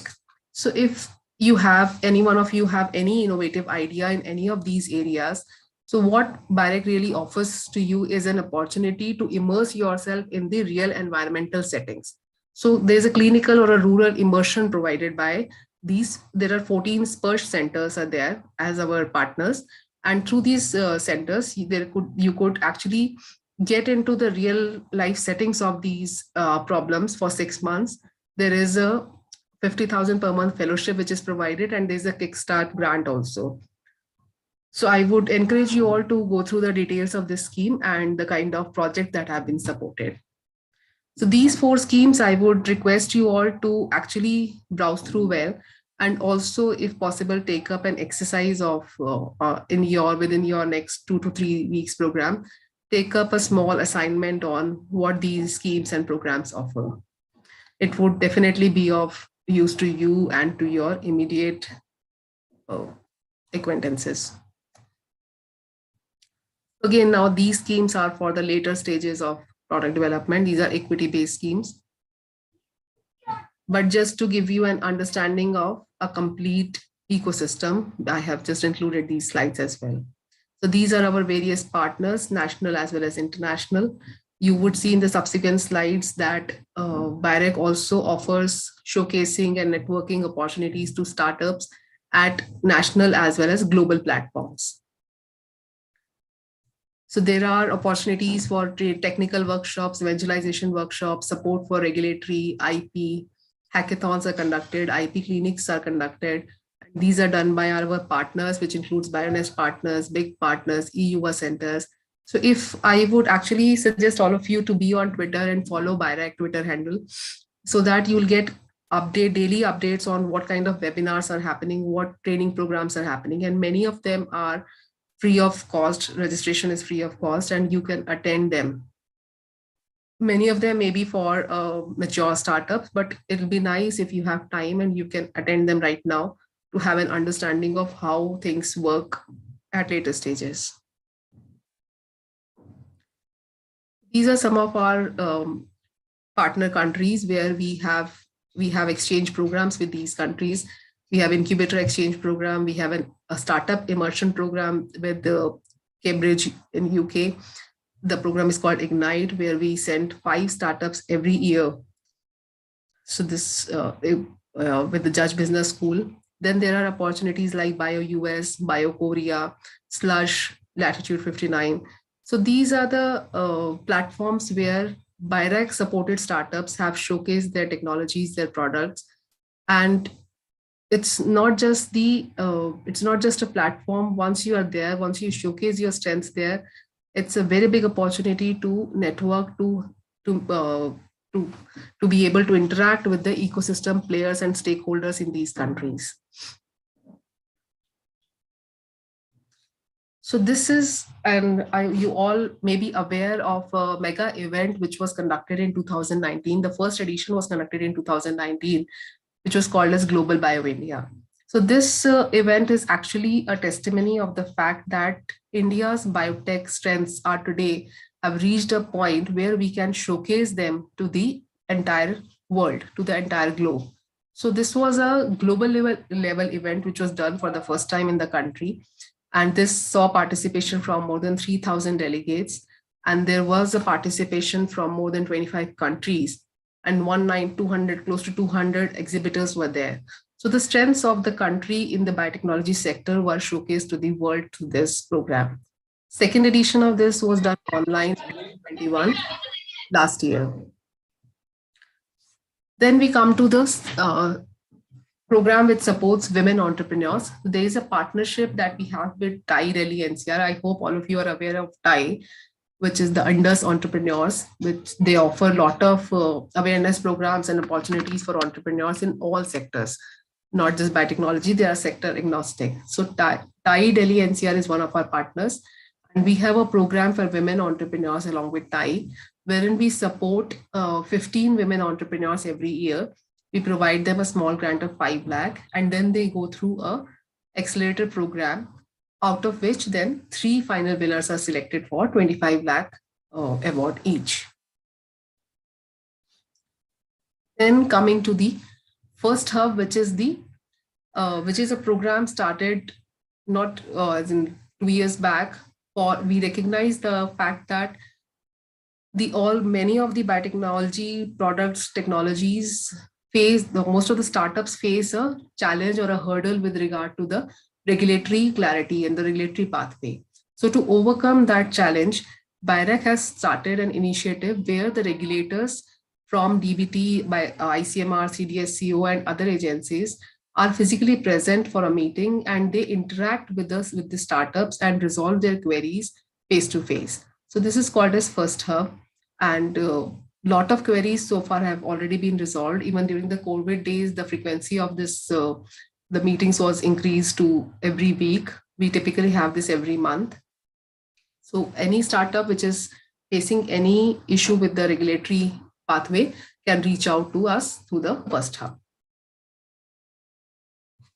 So now I would actually like to wind up by giving you few examples of BIRAC supported startups. We have companies for whom the sale has crossed 50 CR. They are the larger companies.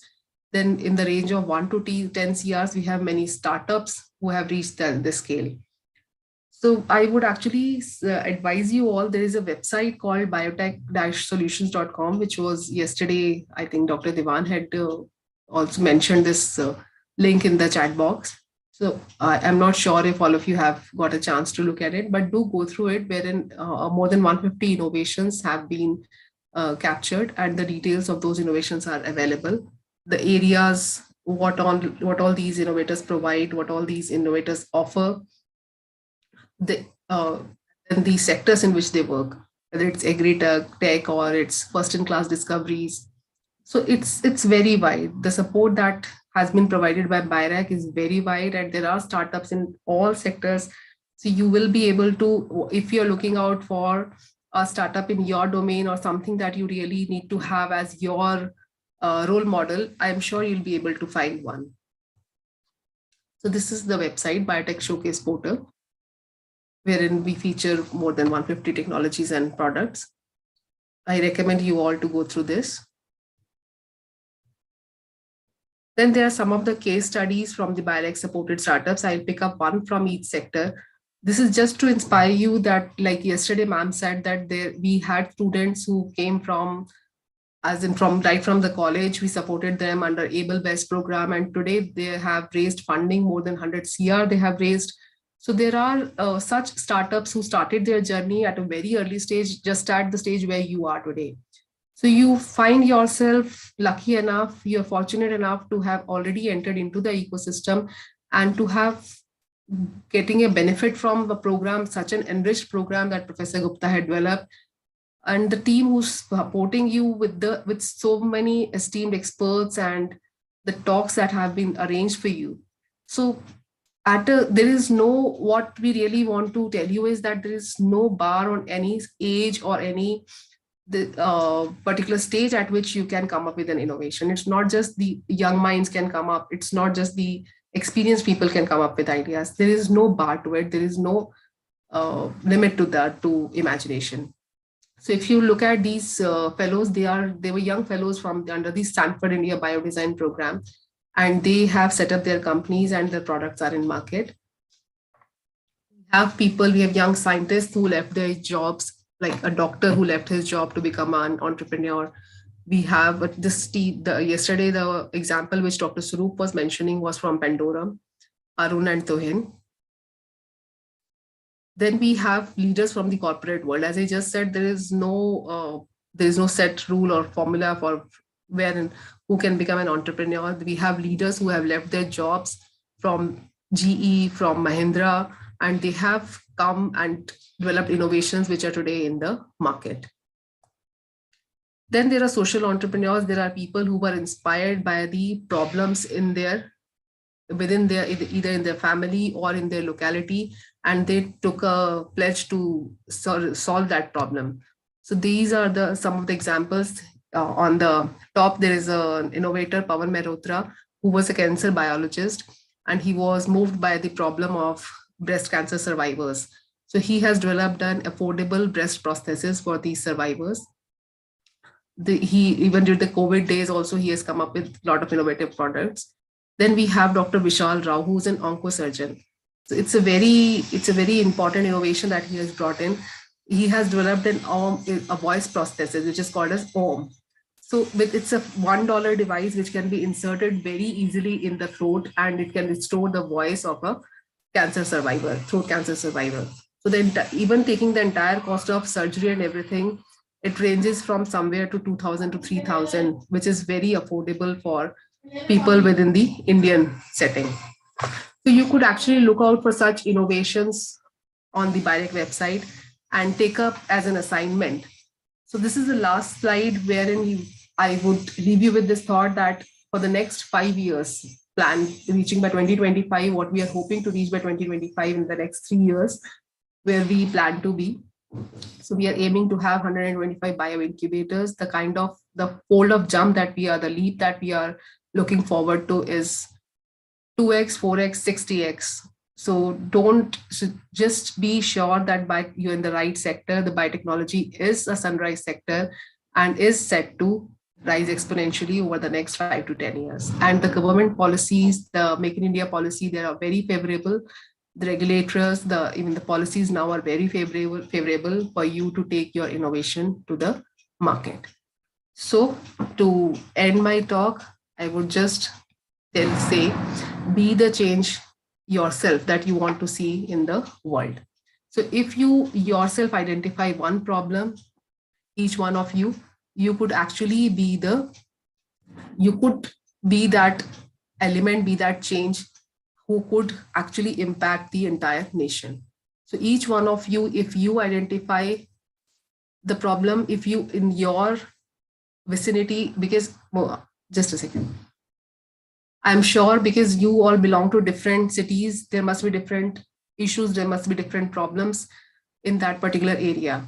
So if each one of you pick up one problem, if you undertake, if you resolve that, this is something I'm going to change. I'm not going to accept it the way it is. So let's not be in that acceptance mode. Let's try to and then resolve that we will address this problem, we will change this problem. And then I can assure you that government is there to support you. The ecosystem is there to help you take that, resolve that problem, to take your innovation to the market. So with this, I'll stop here. I can help you with your queries if you have any. Otherwise, you can mail it to me on my email ID. Thank you very much, all of you. Thank you, Dr. Shilpi. The session is open for discussion. Students, if you have any queries, you can ask.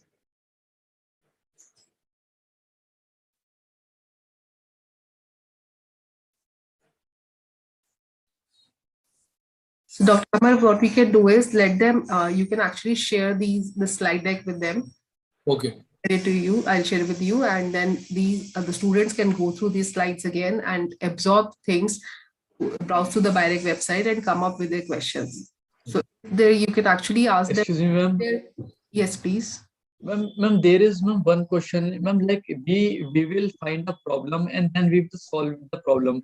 But ma'am, then there is one problem also, the acceptance of our solution by the other people. So ma'am, how can we do that? Because ma'am, like we saw a problem and then we gave a solution to the society, but then the society will take some time to accept that solution. So ma'am, what can we do to yes ma'am, regarding that? I think it's a very, very relevant point that you have raised. And many, as I said, it's been 10 years now.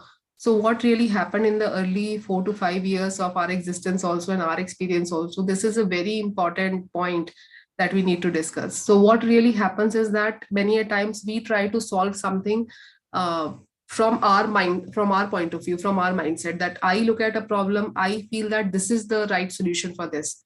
But typically what happens, the user acceptance is not there. You may come up with a solution, it's really good solution also, but people who are facing that problem have developed a habit of living into that problem. They're not even ready to accept that solution. I completely agree with you. So what you really need to do is, before you actually come up with a solution, there is something called as voice of customer. So you need to speak with 5, 10, 50 or 100 end users before you actually find a solution. It should be the other way around. The solution first, there should be an acceptance, and then you develop a prototype or develop a solution towards that. When you go to the customers, the end user, you will actually come up with very many new ideas, and it could be just slight tweaking of your idea or your solution, which is not finding the acceptance. There could be a very slight modification that the end users are expecting in that particular product. But it is a very important exercise that you need to do. It's called voice of customer. So this voice of customer is a small survey that you need to do first before you actually take or develop your product into a marketable stage. Many products, even supported by BIIS during the early years, have not been able to see light of the day just because of this. So it's a very important problem that you have raised. And the only solution to this is that one is to interact with the end user. Second is to interact with people. For example, if we talk about a device or a solution which will be deployed in the hospital or in clinical setting, so you first go and talk to those clinicians, because they are the people who have to use it, who have to offer it to the end user. So you take opinion also, and then you customize your solution accordingly. Thank you very much, ma'am.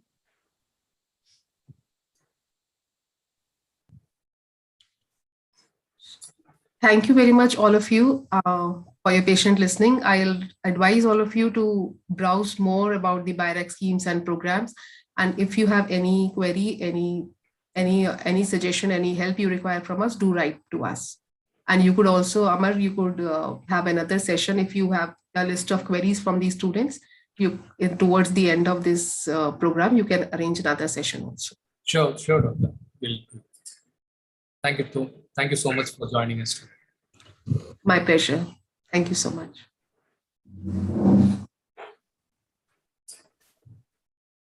Dr. Premnath.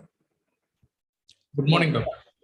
Yeah, good afternoon. Yeah, it's noon now. Yeah, it's good afternoon. Yeah. Hi, Shilpi, how are you? Hello, Dr. Premnath. Nice to have you here. Thank you for a few minutes at the end. So, shall we get started? Yes, Doctor. Yeah. Let me just check that I can share my screen. Yeah. Okay. I think I can.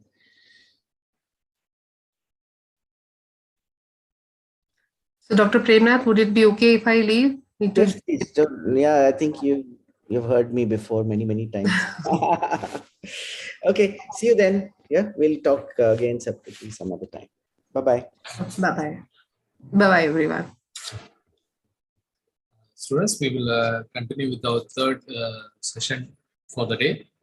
We have with us now Dr. Premnath Venugopalan. He is head NCL Innovations at the CSR NCL and founder director Venture Center, National Award-winning Inventive Enterprises and Deep Tech Incubator. Dr. Premnath is a technology developer, innovation and incubation manager, startup mentor, and a co-founder of 2 medtech startups. His journey in the technology development began with a breakthrough material for hip and knee joint replacements that have been implanted in more than 1 million patients worldwide. He is a chemical engineer and an alumnus of MIT in the US, IIT Bombay, and has been a Chevening Technology Enterprise Scholarship in Cambridge, UK. With this short introduction, I invite Dr. Premnath to deliver his talk. The floor is yours, Dr. Yeah. Thank you. Okay, so I think I just wanted to understand, most of the audience members are undergraduate students? Yes, Doctor. Yeah. Yes, okay. Doctor. And all are from sciences or engineering? Science background, science, agriculture, and farm. Okay, good. Okay, so I'll request people to use the chat box. I'll ask you a few questions from time to time, and you can please respond in the chat box. Okay, is my screen visible and it's full screen, right? Yes, Doctor. Okay, what you're seeing on the screen is Venture Center's campus out here. This is called the NCL Innovation Park, where Venture Center is located. If you're coming by Pune, welcome to visit us. There are almost 70 plus startups. Behind this building, there are several other workshops and so on and so forth also separately. So we are just finishing about 15 years, and this is an incubator which has been supporting inventive enterprises and a lot of life sciences, biotech, agriculture, agri-tech kind of startups as well. So let me start. Today's topic is building biotech startups, how to get started and leverage bio-incubators.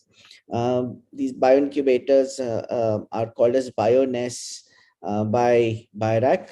And one of them is located in Srishti and one is located in Venture Center as well. So I'll talk a little bit about how to get started. Feel free to type in your questions and I'll try to take them up as they come along over time, right? So first, I'm just going to quickly tell you a little bit about what a business is, and then we'll move sequentially till how to get started and then how bioincubators could help you. Okay, so just to get going, one way of thinking about a business is to think of it as an engine which basically has certain productive assets. That means these are assets which create productive results, so they add value in some way, and then at the end of it you get a higher value product, and you put in less resources, get something of greater value. Therefore there's value addition in the process, and therefore wealth is created over a period of time. So this is the essence of a business, and that I think all of you should understand. It's a very simple way of thinking. If you want an analogy, think of a factory, say a factory that takes in some raw materials or chemicals and produces a polymer out of it, okay, which is higher value product. Now that factory is a productive asset there. If you think of a company like Infosys, it takes certain methods, some software solutions, some people, which are the ingredients, and creates some solutions for customers, in terms of how they manage their enterprises with software and IT and so on and so forth. And that process results in a value addition, and therefore that value addition creates wealth. That wealth is distributed in the form of jobs, in the form of profits, and so on and so forth, to all the stakeholders in the process. So that's what a business is, and everybody should understand that it's a process of creating value, and that value addition is really critical to every society. That's what runs the society, as I will tell you. If you look at it, a business can also be thought about it in this way. In most businesses, you will find that if you take this graph here, the y-axis is money and the x-axis is time, you will see that you first end up investing in the business, and then at some point you come out with rewards from the business. The reason the person is willing to invest some resources is because the rewards, eventual potential rewards, are expected to be much higher than the cost or the risks being taken by the person, whoever is doing this. But this applies to everybody. Even when you are doing anything in your life, you will tend to see what kind of rewards accrue out of your activities, and those rewards can be money or could be impact, whatever that you cherish. And you will try to see that that is more than the efforts that you're putting in. At some point, it turns positive here, right? And that is quite important as well. In different types of businesses, these graphs change in character, in shape, in the depth of how deep you go in terms of investment and so on. For example, in a typical IT business, you might find that the process is that you don't invest as much. You get out of the red much faster. So maybe in 10 months, 18 months, you might be positive in terms of cash flows. And then you come out of it, right? The graph may look something like this. So you're investing less and you come out faster out into the positive side. Okay. So that's what you're doing out here. Now, in some other businesses like biotech, you might actually invest deeper. That means you might be investing a lot more money, and it might take longer to come out into the positive. But then why do you do it? You do it because the potential rewards in terms of returns, in terms of impact, are much higher. So, for example, you're saving people's lives. You're also creating businesses that are worth a lot more very often. So the whole idea here is that the rewards have to be large if the risk is large. And if your time you're taking to come out to the positive is longer, you need to make sure that your rewards are correspondingly higher as well. Okay, so every business person has to tell the story of this graph. How much is the investment? What is the reward? How reliable or certain are you that the graph will look like this? Certain graphs, as I will show you, will not look like this, but will go up very, very quickly. There are some businesses which are called hockey stick businesses, which will just go up very, very quickly up. And those are a specific type of business. Okay, your traditional businesses, you can also imagine that if the risk you're taking is lower, there'll be many more competitors. Many more people will participate in that process. Therefore, your opportunity to distinguish yourself decreases. So you will have more competition. So these are some things which you can learn from a simple graph like this. Now, India has a long tradition of businesses, and especially scientific businesses. In 1892, Dr. P.C. Ray founded the Bengal Chemical Works, and this sort of with a specific goal of fostering entrepreneurship, building products, creating jobs, all of that way back then. We have, of course, since then, there have been many companies that have been created. A lot of people have been building businesses and so on. But scientific businesses have not been India's forte per se. We have done very well in other kinds of businesses. But scientific businesses are quickly catching steam. And in the future, as we increasingly depend upon innovation, we also we will find that scientific businesses become very, very important. Many of you in recent times in the news must have seen all of these names. I put out some which are sort of closer to my background, so I thought I will. It's not that others are not important, but I just thought these might, or you might also relate to many of these people. So you can see on the left, Biocon and Kiran Majumdar-Shaw. You can see Bharat Biotech and Dr. Krishna Ella in the middle. This is Meher Padamji and Thermax.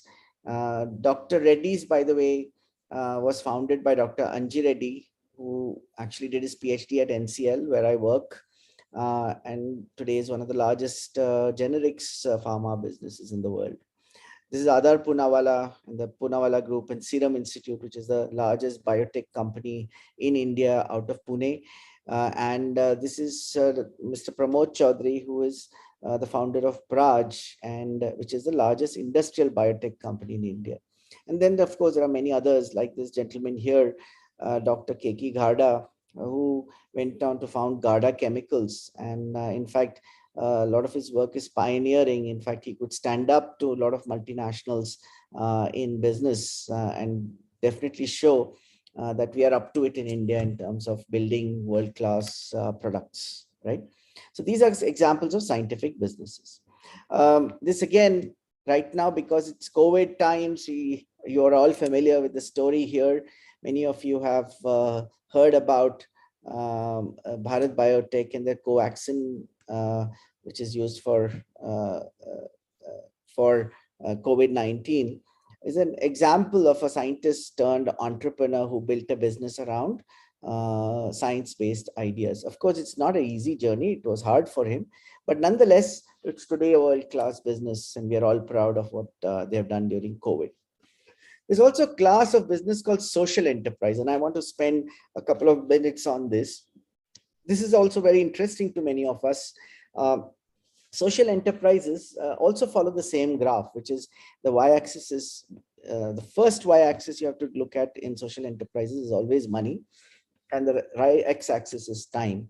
So you have to make sure the company is financially viable, right? So always the first is always money. You cannot escape that.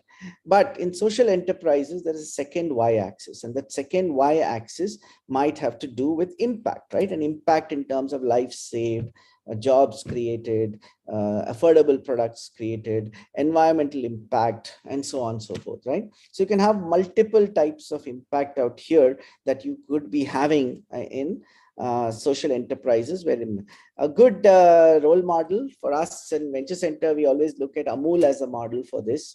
It's an excellent example. It's a for-profit company. It makes profits. It distributes it to all its shareholders, many of whom are dairy farmers as well. You know that they have done so much for the increasing the well-being of dairy farmers, at the same time providing consumers with affordable products, and also building a chunk of the economy around milk, which of course has been something which is has been described as a white revolution in India.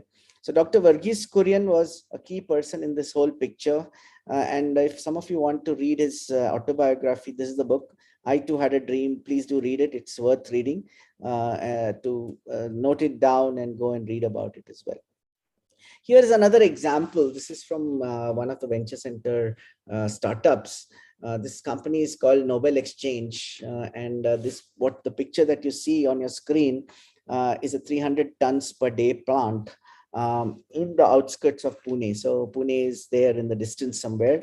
And this is Talegaon, where there is a 300 tons per day plant, which converts the organic waste from city waste, PMCs, Pune Municipal Corporation city waste, which is segregated and brought here and converted into bio-CNG. And this bio-CNG is used to run buses, okay, in Pune. The PMT buses, some of them run on bio-CNG through IOCL's, Indian Oil Corporation's petrol pumps, which supply the bio-CNG made by this unit. This is a pioneering effort because this is the first time there was a citywide effort to demonstrate this. First time the municipal corporation signed up to make this possible, and now it's become a role model and role model for the Satat program, which the government has announced, where they're trying to duplicate this in many other cities in the country as well. So another example of a social enterprise, right? Considerable risks, takes time to develop, and hopefully the impact justifies the risks taken in this business as well. Now, let's talk a little bit about startups. Startups are a particular type of business, and they're different in a slightly different way. So let me explain that. So you'll often find that in a startup, a very key element of a startup is foresight. So there's always a future opportunity they are building towards, okay? And you should not confuse a startup with any traditional small business or an MSME. Those businesses are not usually looking at future opportunities. When I say future opportunities, for example, Uber, thinking that, in the future, right, nobody will want to own a car, and that the entire process of hiring a car would be changed in such a way that nobody would want to own a car. Now, that is a projection of the future that they believe in and they're building towards, let us say. So it's about future opportunities when you talk about startups, and in many, many different ways this plays out. So for example, in Flipkart was borrowing this idea from Amazon of online e-commerce, but they had to make a bet that India was ready for it, that India was ready to build and grow in e-commerce space. And at the time that they started, not too many believers were there. People felt that, India was not there yet, and so on. If you take Ola also, they had to bet that India was ready for a Uber kind of a model. Just remember that at this time, Tata's Meru and all of that was also happening. So people were not willing to believe that this was something which is going to happen as well. Or Elon Musk talking about SpaceX. When he got started, nobody believed that there could be private enterprise in space. Okay, they still thought it was only the realm of the NASAs and ISROs of the world, and there was no scope for a private player. And here was a guy who was talking about going to space and so on and so forth. So there's always foresight associated with a startup, and because it's forward looking, and people have not done it yet, there is uncertainty associated with it. And very often, it has to rely on innovation to build that, to build out and capitalize on that future opportunity. If you were to do it the same as what you were doing so far, there wouldn't really be change, right? There wouldn't be anything that is going to be different in the future. So invariably, foresight relates to innovation, and innovation can be of two types. One, which is organizational innovation, which is also called business process innovation.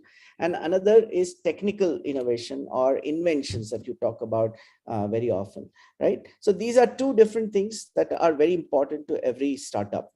One other thing you'll notice that when a typical startup entrepreneur gets started, the opportunity appears small. And everybody will tell you that it is not possible, it is not very popular either, and so on. So it's very often the entrepreneur has to make up his or her mind and then build on it with a lot of confidence, with a lot of wind blowing against them. Everybody, including the family, everybody telling them that is all, not to be done, and so on and so forth. So invariably, most entrepreneurial journeys are very lonely in the beginning, and they're also against the wind. And it's a test of faith and resilience across the board. From at least whatever I have seen, I find this very, very, very common, right? And because it starts small and the entrepreneur has a vision of it becoming big one day, it will grow fast, right? If it succeeds. And if it is growing fast, that's what you call it a scalable business, right? So scaling is a very important part of the business. So for example, Flipkart grew 150% year on year continuously for 12 years or so, right? A lot in terms of in terms of growth, and maintaining that growth continuously is phenomenal. Now you have to also understand that to maintain that kind of growth, you need to have headspace also to grow, right? That means you need to have work in a space which has enough room for you to grow and to scale and so on, so forth. So the general rule here I'm trying to tell you, opportunity looks small, it grows very rapidly. Other people have not anticipated that growth. The entrepreneur has anticipated and believed in the growth. Other people are not believing it, but the entrepreneur continues and keeps scaling it. Okay. So you'll find another important trait here of an entrepreneur, which is that unlike most people who tend to think that I have these resources, what can I do with it? The thinking is, I have this much money or this much resources, what can I do with it? An entrepreneur says, this is what I want to do, and how do I arrange the resources for it? Okay, so it's a very different way of thinking, and it's a good idea for many of you young people to cultivate that thinking, where it is not limited by the resources at your disposal. If you limit it by the what is available with you, you will find that you will not go very far, except for a job. Probably you're unlikely to be an entrepreneur. In most cases, most people in sciences are not first generation entrepreneurs. They're all knowledge workers. So if they limit themselves by what is possible within their means, that is sure recipe for not getting into entrepreneurship at all. Okay, and because you have to arrange resources, you end up raising money. So another characteristic trait of a startup is that they attract risk capital. Okay, that means you must have heard about all these unicorns. What does that mean? Unicorns are basically companies which have a $1 billion valuation. Now, when the company is raising money, it raises money at a certain valuation, and that risk capital that it is attracting is what it's indicating. That means if India has, say, 30 unicorns, that means there are those many companies which are attractive enough for that kind of risk capital. Okay, hundreds of millions of dollars. That's what you're talking about, right? So it's something which startups do, which other people are not.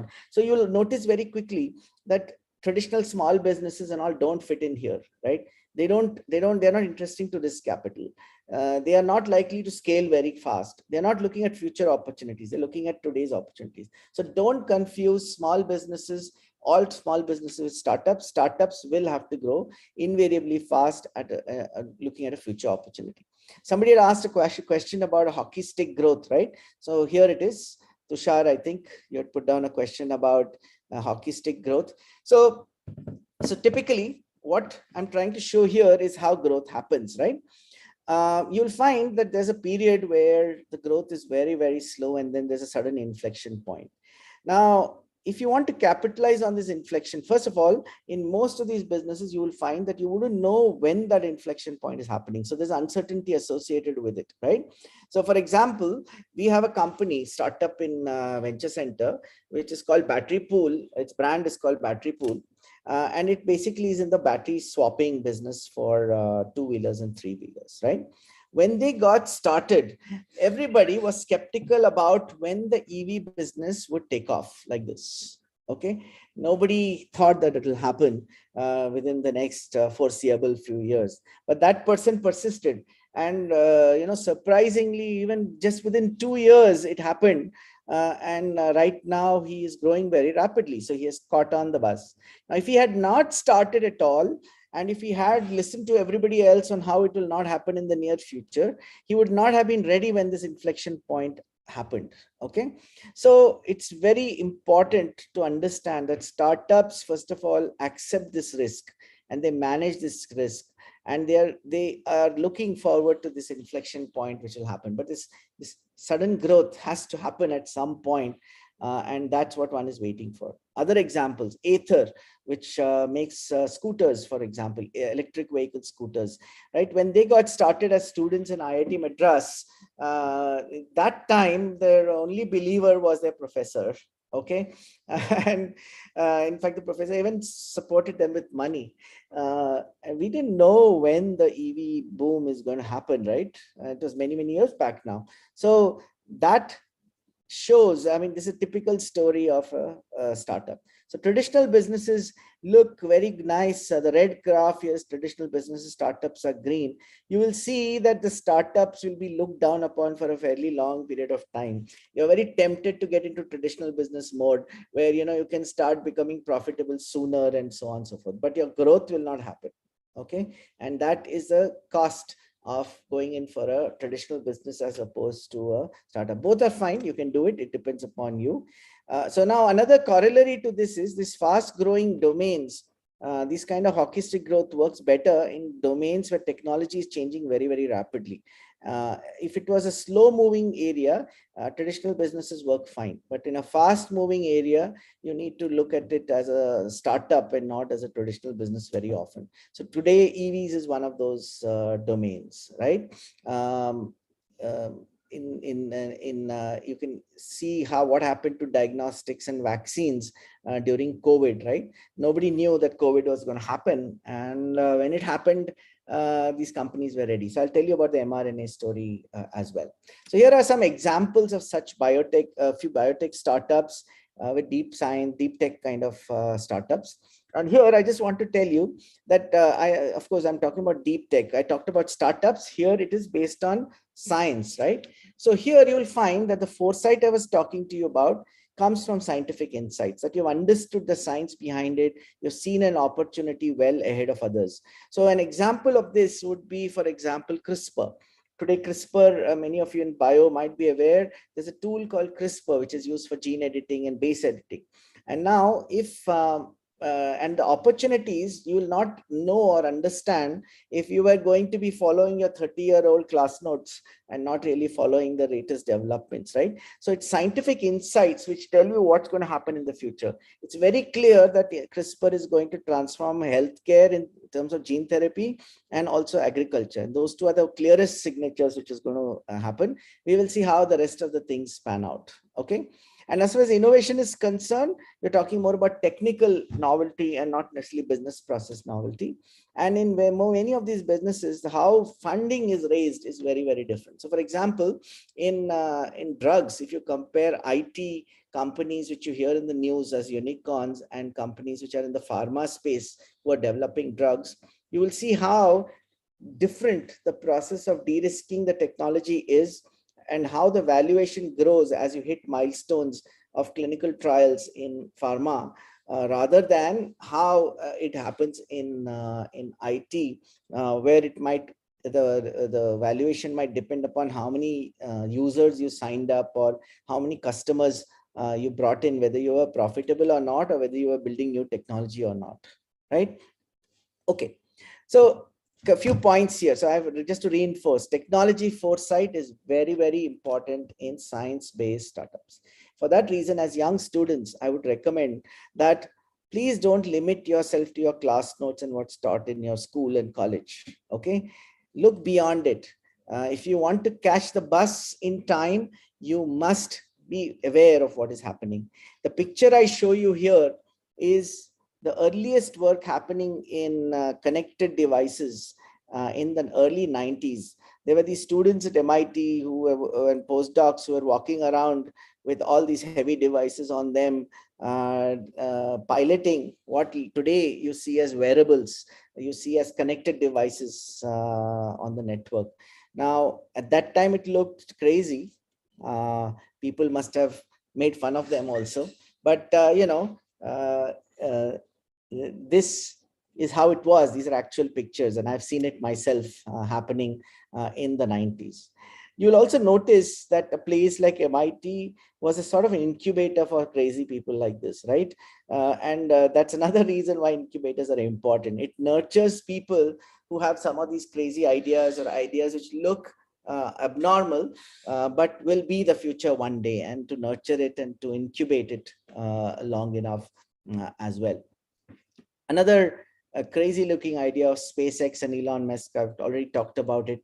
I can tell you till just a few years back, I found it hard to believe that this was even viable or that this was even doable in terms of private rockets going up in space and there being a business around it. But it's increasingly becoming possible and viable. And that is, it's amazing how much foresight and risk Musk has been able to take. Another gentleman who spoke at Venture Center on 20th January is a very remarkable person. He's a scientist and a professor at MIT called Professor Robert Langer, and he's also the co-founder of Moderna. Moderna is one of the companies which produce the mRNA vaccine, right? And he is a person who has spun out innumerable startups, okay? And of course, Moderna is one of them, but there are many others, 30 plus odd startups which he has helped found, okay? And that requires enormous foresight into how things will evolve, and to bet on it early enough and have the courage to go after it as well. But I must also tell you that this is increasingly becoming the norm. The olden days when there were industry was separate, professors were separate, professors Cambridge Dawn studying on a topic alone in the laboratory, and on the other side industry pursuing its ideas separately, is all gone. Today these are the role models, right? So example of Frances Arnold from Caltech, who won the Nobel Prize in 2018, has several startups around her field, which is, basically directed evolution and enzymatic catalysis. Jennifer Doudna, who is the pioneer in CRISPR, won the Nobel Prize in 2020, has several companies as well, startups. I told you about Professor Langer just now. Professor Friend was a person who inaugurated the Venture Center. And the reason we called him was that he occupies the seat of the Cavendish professor in Cambridge, the seat where of J.J. Thomson, people who discovered the electron and so on. And you would not think a Cambridge Don having a lot of startups, but here is a person who has built several startups. He's the pioneer of organic light emitting diodes. Today, if you go and buy a phone, you get an option of different types of screens, right? One of the screens will read at the end OLED, right? And that's because of organic light emitting diodes, and he's one of the pioneers there. And all of you are very proud, I'm sure, when you see the name of BOSE as the top company in the sound system space, right? If you're talking about sound quality and sound systems, we always think of BOSE, and it's an Indian brand, Indian name on a brand, global brand, which is great to see. That's actually Amar Bose, Professor Amar Bose's company, who was a professor at MIT and went on to start the company. And interestingly, by the way, when he passed away, he donated most of the company to MIT. So actually the owner of Bose Corporation is MIT today. These two people on the top, I'll tell you a little bit more, are the founders of BioNTech, which is the second company which created mRNA vaccines along with Pfizer. So the Pfizer-BioNTech company, the product mRNA vaccine, these are the two founders of it. And of course, they're going to be definitely recognized in huge ways for their contributions during COVID and pioneering work that they have done as well. Here is a company startup out of Pune, right? And out of Venture Center, which all of you have heard of. So how many of you have seen this in the TV and the shelves? On the chat box, say yes if you have seen it. I also want to see how many people are awake and not asleep. How many of you heard of this company? How many have seen the products on shelves and in pharmaceutical shops and so on and so forth, right? Akshay Kumar publicizing Covishelf, right? Amazing story of a startup from Pune, which was the first company to get the approvals for the RT-PCR kits from the government of India, and they beat very large multinationals to it. And it was amazing that they did it by the end of March of 2020, just when we were just about a few weeks into the into the pandemic. That is the kind of nimbleness that startups can show, and it is amazing. And right now, of course, they have come up with a variety of different products, including one which you see on the shelves, others which you will hopefully be seeing very soon in airports and so on and so forth, which will be a very quick RT-PCR, which you'll be able to do as you enter or exit airports as well. So it's great to see startups shaking up the world. Now, a little bit about innovation also. There was a famous economist called Schumpeter, and he gave this definition for innovation, which is considered the benchmark. So he said, innovation is the market introduction of a technical or organizational novelty, not just its invention. So I told you that innovation is very important to startups. And I also told you that deep tech or science-based startups, like biotech startups, rely a lot on this invention side of it, technical invention side of it, right? So he's saying that innovation is beyond that. It includes, you have to get it to market. If it's not in market, it is not an innovation. It is just merely something you did in the lab. It can qualify as a novelty in the lab, but not necessarily something which really was an innovation that changed things in any way. Right. So examples of what he's trying to explain here: technical novelty. I gave you the example of the mRNA vaccine. Here I've shown you for Pfizer-BioNTech vaccine. And organizational novelty example is Uber. Uber didn't invent any new technology at that time. They reworked how taxi hiring service works, right? So they changed the business process, and that is what their original novelty was. After that, of course, they might have gone ahead and done technical inventions as well. But at that time, they did not do that. Now, why is this important? This innovation process and taking it to business and getting it into market is really important. And I put this up because many people in India have this baggage that they carry of profits being bad or business being bad in some way. And Dr. Mashelkar likes to call this, how Indians like to separate Saraswati and Lakshmi. Well, both are the same. And here is to illustrate that. If you're doing any kind of research and you're building new ideas, somebody has to fund that work. Somebody has to take up the risk. Where does the money come from for doing that? It either comes, if it's a company, you'll direct your profits to it. If it's a government funding it, it'll be taxes. But taxes also come from profits. If there were no profits, there would be no taxes, right? So you just cannot do innovative work if you did not generate profits eventually as a society to make this virtuous circle work. So innovation and business go hand in hand. And it's very important that the kind of work which we do creates products, services, and companies which convert those products and services and take it to market and generate profits, which generate taxes, which generate both profits and taxes, contribute to funding and investment into research and technology development and innovation, and that feeds back again into this. Now, this is very critical for innovation-driven economies. So not the factor-driven economies like the ones which grow on agriculture or on maybe oil, minerals that you mine out of ground. That's one type of economy. We have, by the way, we are still a large part of our economy is that. Okay. The second part of the economy where we are squeezing out efficiency, reducing costs, trying to find better ways, cheaper ways, all of those kind of things, those are a second category. And India fits somewhere in between factor economies and efficiency economies.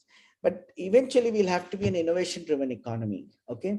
Like the US or like Switzerland or like Sweden or like the top leading economies of the world. And there's no two ways about it. That's where we are headed, right? So we better start doing more of this. And this is a great opportunity for your generation.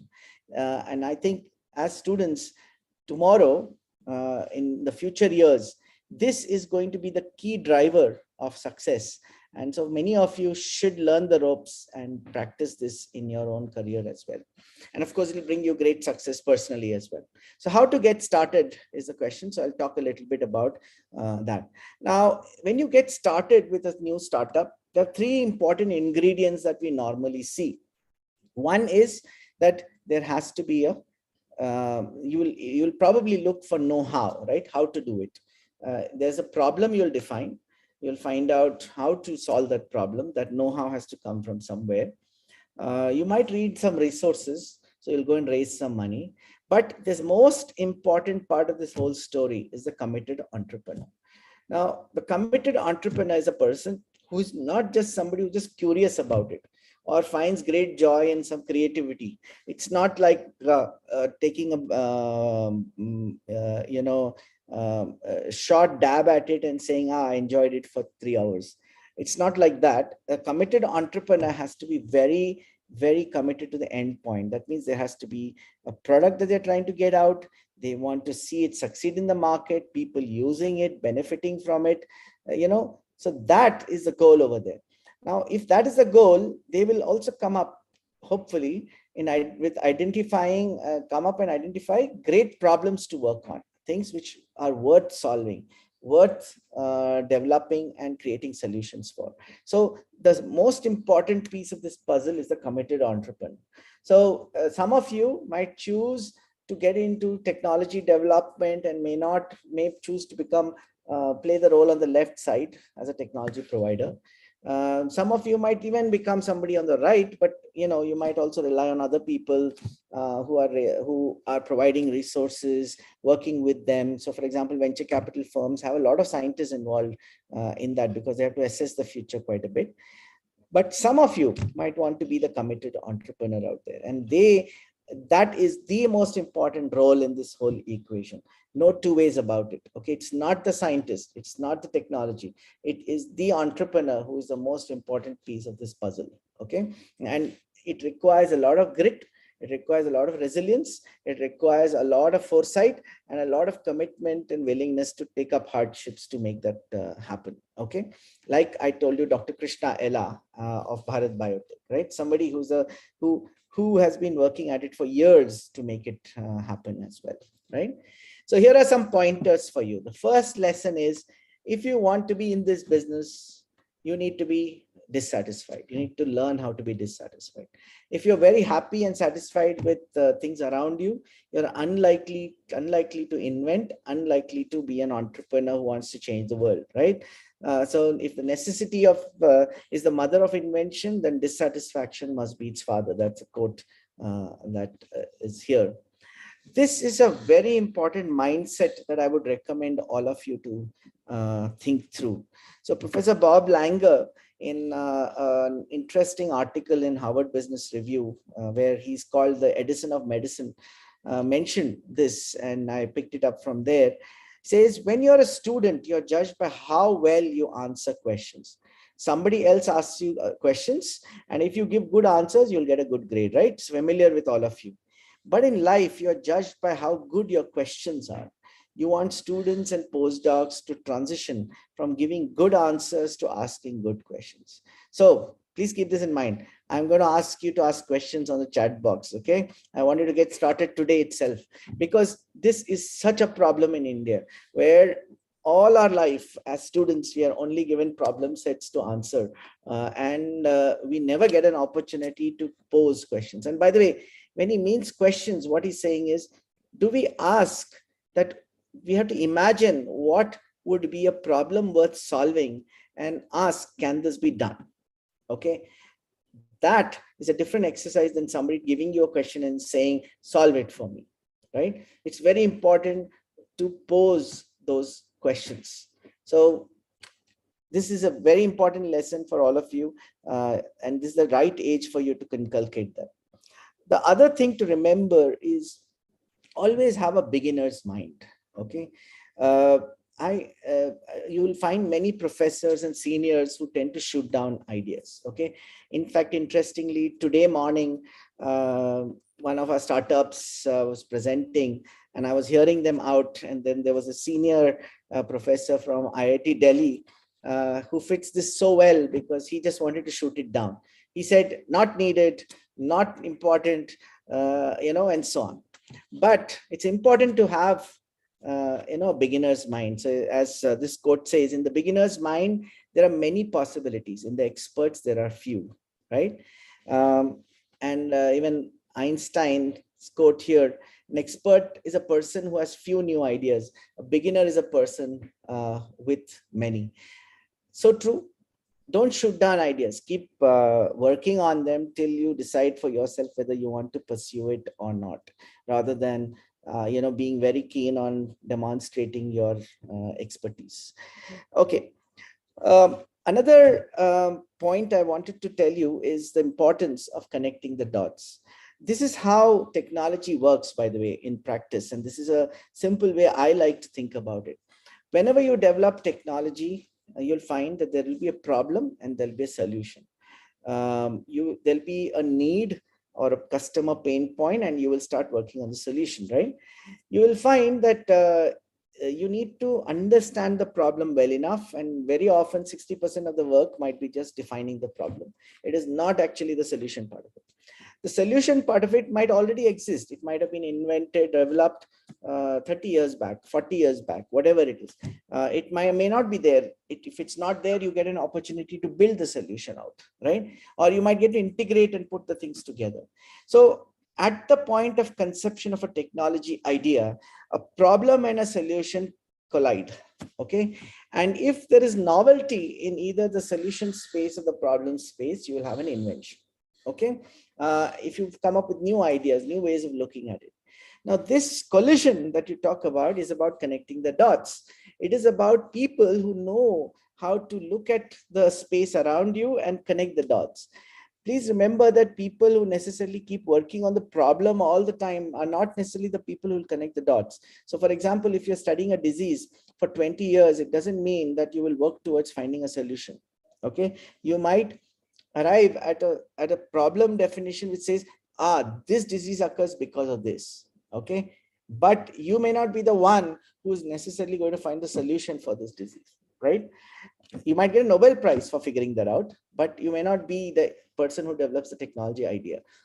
Similarly, solution space.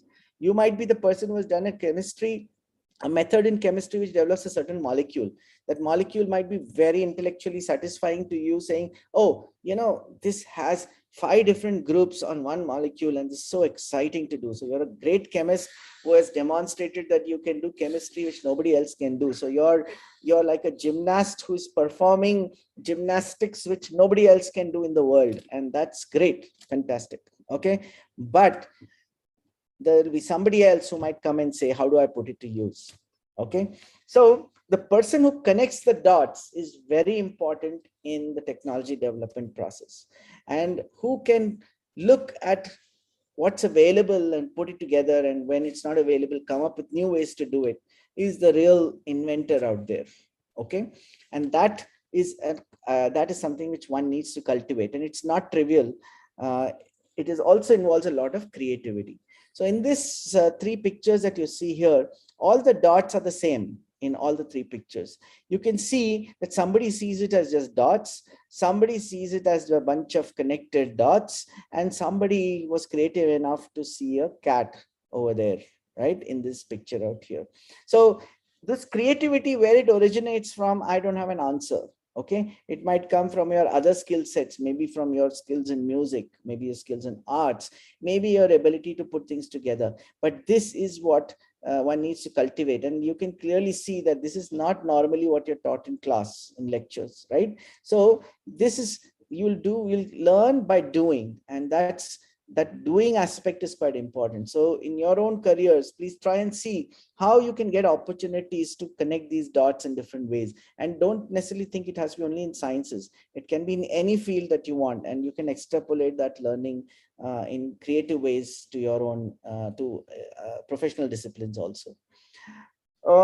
This is another point I just want to leave you with, is you will find that many people in academia work on the left side of this graph. So this chart shows going from problem solution, joining them to get a technology idea, to proof of concepts, to prototypes, to rights, trials, commercial production, and product in use, finally in the market. So market is here in the right-hand side, and your creative activities on the left-hand side. And academia, R&D departments all like to do this on the left, right? The industry wants to come on the right. They prefer to stay on the right-hand side, right? So there's a gap in terms of interests, motivations, expectations, trust between academia and industry. Now, if you are working in an academic institution or a research institution working on the left-hand side, one possibility is you stop here and say, oh yeah, let them take it ahead if they want to, and my job ends here. But if you're really a person committed to the end use, you will try to advance it further. But beyond a point, you won't be able to advance it in an academic environment because it requires a lot of resources, a lot of people, a lot of different people you need to put together. And therefore, closing this gap becomes quite a challenge. And, how do you do it is a question. So that's where very often a startup also comes in an academic environment. So in academic environments, if you want to advance your ideas, you have to create vehicles to close this gap. And this gap, that vehicle could be a startup in many cases, which basically attracts other investors, attracts other people to participate, creates a much bigger pool of resources to draw upon to take it ahead into final use. A quick story of the mRNA vaccine. This mRNA vaccine, there was a very nice article in Nature in, I think it was September or October of last year, and it chalks the history of the mRNA vaccine. As all of you know, probably been following, there are two platforms in the market right now, one by BioNTech Pfizer and another by Moderna, right? mRNA vaccine for COVID. Indian mRNA vaccine is likely to come out soon, but as of now, these two are not available in India. But this is a great story. So I would just want to tell you that you'll notice a few things, that the mRNA field was developing since the 1960s. So it took a long time to get somewhere. On the other hand, lipid-based delivery systems was another field which was growing parallelly. There's no reason why an mRNA researcher should be looking at the lipid-based delivery system if they could have just ignored it entirely. So Professor Langer kind of people are very important in this field, which is lipid-based delivery systems. And there are biologists who are working on mRNA systems out here. In 2005, there was a very important discovery that happened, which was this one, that they could modify the RNA to evade the immune detection. And that, by the way, is likely to be a Nobel Prize winning piece of work from researchers at the University of Pennsylvania. But they were, of course, struggling to see how to take it ahead. And parallelly, there was developments happening in the lipid nanoparticle space. Now, while all this was happening, you can see all the early pioneers started seeing the opportunity that mRNA could be leveraged to build products, right? So the earliest companies started coming up. CureVac came up in 2000. BioNTech came up soon after this discovery in 2008. And incidentally, one of the key discoverers of this works for BioNTech, right? Moderna came up in 2010 when they saw that a couple of people went to Professor Langer and said, let's develop a company which could marry these two things, right? And that's how Moderna was built. Moderna stands for actually modified RNA. So it uses this modified RNA word here for the name. And that's how in 2020, when COVID happened, they were able to quickly develop this. And the interesting thing they saw here was an ability to quickly develop vaccines. Nobody thought that you could get a vaccine in the market in 6 months or such a short period of time before. It's never been done. And this was all possible because of several developments. Similarly, even the AstraZeneca vaccine is because of similar kind of developments in a slightly different field where the platform was ready. They had to just deploy it for the COVID vaccine as well. So a couple of lessons. You need to look at other fields if you want to innovate. Don't just focus on your field. It doesn't help. It's also a question of timing. Key developments change the game completely in terms of innovation. And there are these pioneers who see this before it happens. By the way, Moderna was, a lot of people were beating it up, saying that it won't fly just before COVID. Okay. Today they will talk a different tune, but that's what these people were, the pioneers who made it happen. A lot of courage it took for them to make this happen as well. These are the two people who were the discoverers of modified RNA, right? And this lady on the right, she went on to work for BioNTech. But when they did this work, she did not get the recognition that was due to her. Today, she is winning a lot of prizes, and I think they will win the Nobel Prize at some future date. But for the startups, it was a very different story at that time. For example, the founder of CureVac was presenting his work, in 2000. And a Nobel Prize winner stood up to say, this is completely shit. What you're telling us here, completely shit. Okay, and this is from Nature that I'm capturing it for you, this story out here. Okay, and this goes back to my comment about experts and beginners, right? You should have a beginner's mind and not necessarily an expert kind of orientation when you're looking at new ideas. These are the two people who took the bet on BioNTech, right? These are the two entrepreneurs who behind it. They are the people who are looking at the end point, right? Looking at the vaccine, getting it there, and had the courage to do it. They're trained scientists. They understand what needs to be done. They understand the opportunity, but they're not the people who did the mRNA early work of discovering how to modify RNA to evade the immune response, right? But these people are today billionaires, right? And will be celebrated for their work, will be recognized for all their contributions, and are also winning a lot of awards at this time as well. So finally, a few tips and pointers. If you are starting a business, right, please understand that you should look at real customer problems, right, which people really feel a pinch. So this is illustrated in this graphic, which talks about the kinds of products that you come across, right? You have products which are vitamins, products which are painkillers, and products which are candy, right?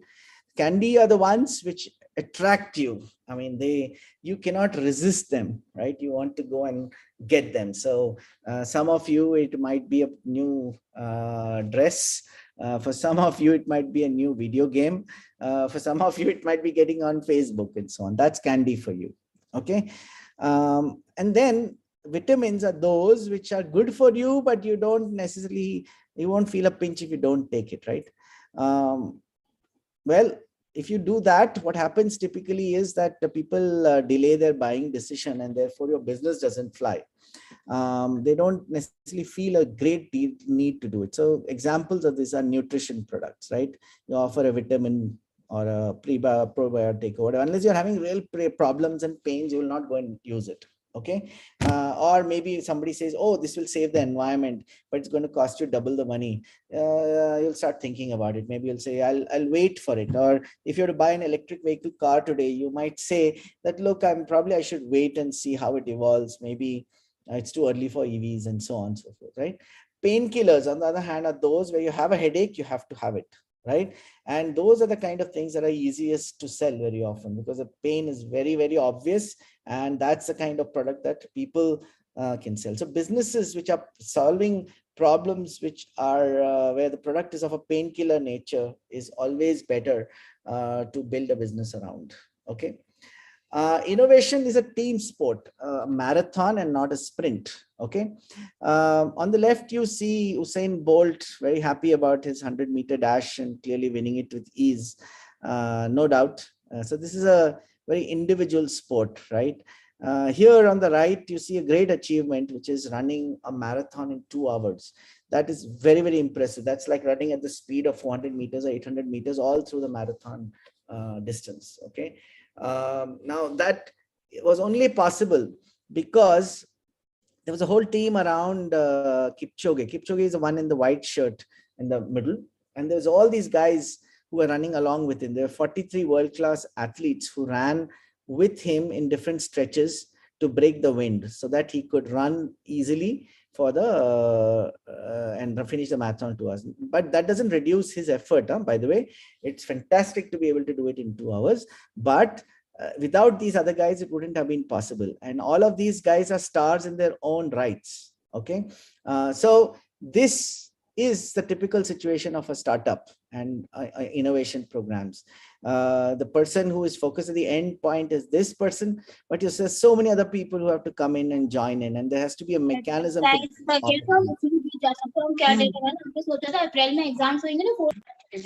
Can I request you to mute, please?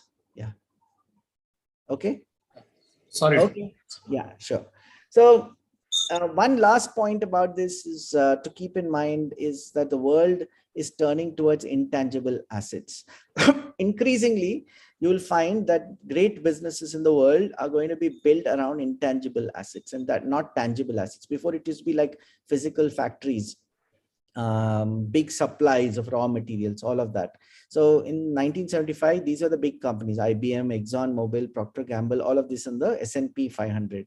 Today, if you look at it, it's all Apple, Alphabet, Microsoft, so on and so forth, Amazon, Facebook. And the blue part shows you how big a chunk of their valuation is intangible assets versus tangible assets. You can see the number. Gray is the tangible and the blue is intangible. So intangible assets, including intellectual property, patents, goodwill, all of that is going to become so important that you should remember that whenever you're building a business. Last few points about what motivates entrepreneurs. You will find that while people think that it's a money, it is not usually the money. It's such a hard journey that for people to get going and try all of this, the first criteria that we often find is that the entrepreneur is just trying to realize his or her full potential, right? They're trying to challenge oneself, do something more challenging, pursue own ideas. And that becomes the number one priority for them. There's a mission, they might have a personal mission that they are trying to solve. And if all works out well, they make money, great for them. Okay, it's a byproduct, very happy byproduct. And of course, the richest people in the world are all entrepreneurs, right? It's never a manager somewhere who's the richest person in the world. It's always the entrepreneur, the owner of a business. So that's a happy byproduct. But of course, it's not an easy journey. If it was easy, everybody would be doing it. So it does take a lot of grit and courage to do all of that as well. And I'm very happy if a scientist is able to, like Dr. Ella, also be very rich and, while at the same time build something very useful for society, right?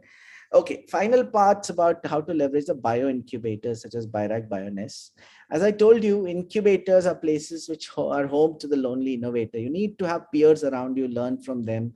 It's great to have a very resourceful and facilitating ecosystem which helps you, and to see a lot more other activities happening in that same space, which sort of eggs you around. It's nice to see if my lab is the neighbor and they're doing very well. You also will strive to do well as well, right? So those are the kind of things that matter, and incubation does help over there. Another thing which we like to talk about in Venture Center is about innovation ecosystems and how there are gaps in the innovation ecosystem. Suppose you want to cross this pond and there are gaps in terms of stepping stones, you won't be able to cross it. Somebody has to either fill up those gaps or find you another route where the gaps are not there, advise you on some of those things, build ecosystems where the gaps are closed. That's what incubators do. So I will show you an example in the case of Venture Center, where we have tried to fill up those gaps, right? So besides infrastructure facilities, we have mentors, we have funding programs, fellowships, grants, seed investments, information gaps we try to fill up. We have a good funding database. I'll tell you a little bit more about it. Plug and play labs where you can work on your ideas, prototyping facilities, testing and analysis facilities, advanced facilities, including, for example, the Center for Biopharma Analysis is one of its kind in the country for biopharma products. It's a GLP facility providing dossier grade data. Regulatory approvals, technology transfer and intellectual property, partnerships of different kinds, and so on. So all this is an ecosystem that every incubator tries to build in different ways. For different incubators, the focus area can be different.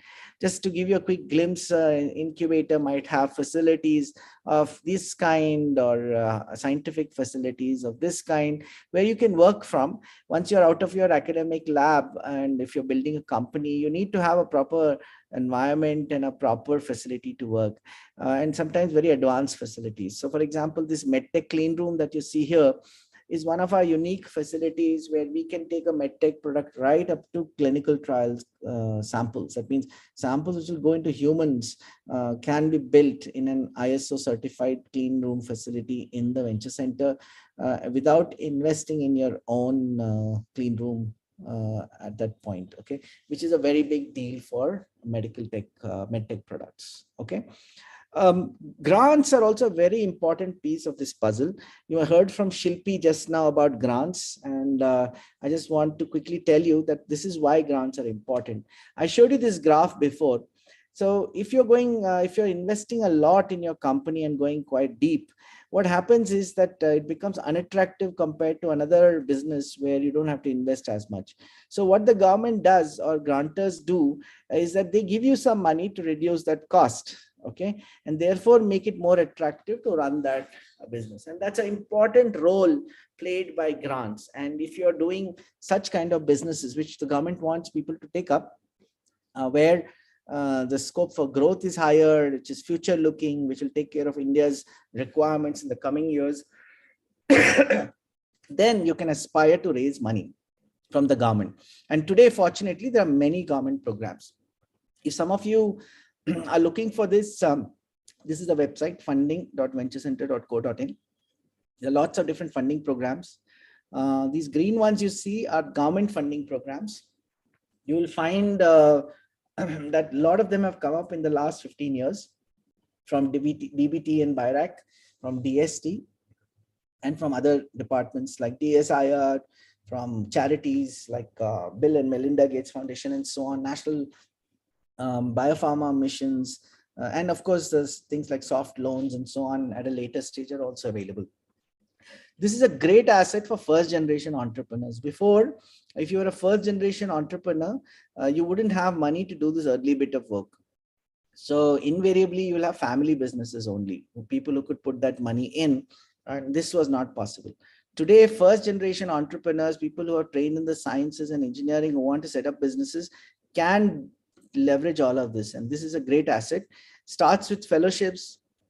Venture Center, for example, runs SIP and EIR fellowships in the early stages, and then people migrate to the later part as well. For academic environments, there's a notification which allows even scientists to participate in startups. I won't spend much time here since all of you are students, but even those institutions can give you technology if they have it for your startup, and this allows some of those things as well. So based on this, from NCL, which is my parent organization, we have several spin-outs which have come out. These are some of them in devices, diagnostics, nutraceuticals, analytics, energy, waste, and all these domains as you see there. I'll close with a few examples for you as young students. You should know others who are doing this. This is a company called KB Calls, which works on microbial colors. The people you see here, this is Vaishali and this is Arjun. Both of them were PhD students at UDCT at ICT Mumbai, who got started with us way back in 2018, before that actually also, and have today raised money and gone on to build a business with investor money and have a facility in Bhosari near Pune, and are now doing very well as a company.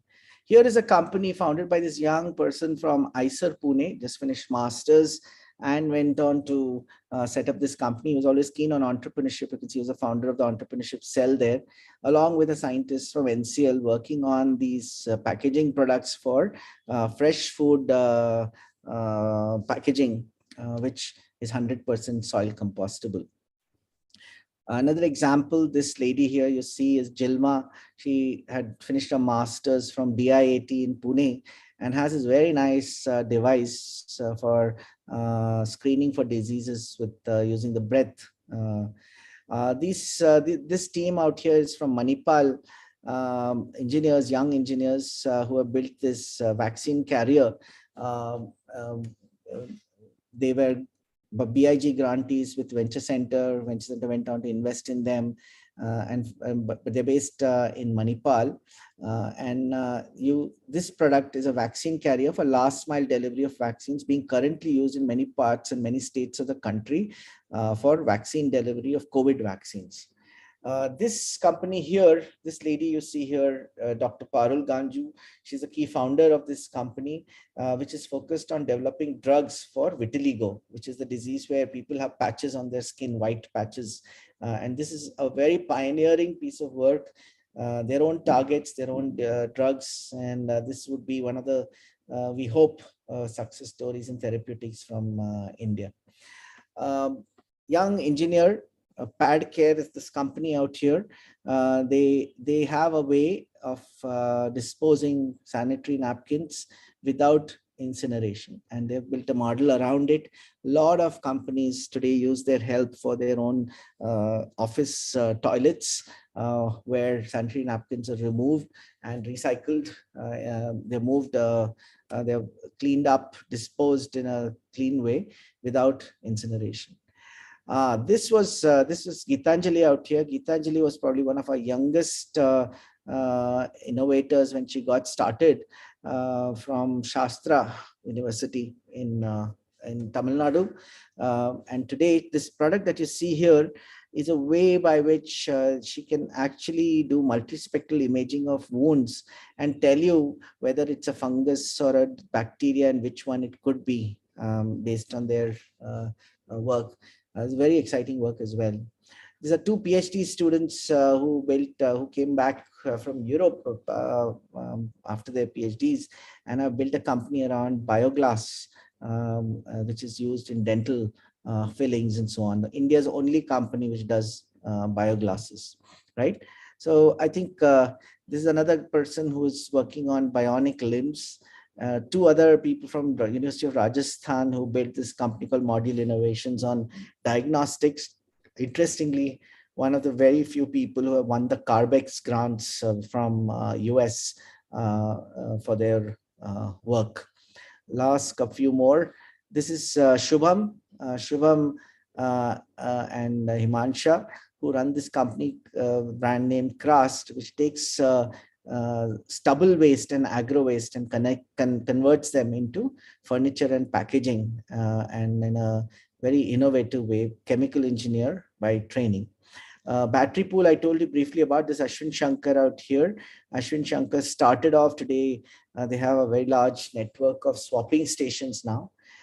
This person here is a BTech MTech from IIT Bombay in engineering physics, who has teamed up with chemical engineers, polymer scientists, and ophthalmic surgeons to build a next generation cataract surgery product, an IOL, intraocular lens for cataract surgery. So I'll stop with that. Thank you very much. I know I'm over time, so if the organizers allow a few questions, that's fine. So I'll leave it to the organizers. Yeah. Thank you. Over to you. Students, the floor is open for discussions. Any questions or clarification you can ask.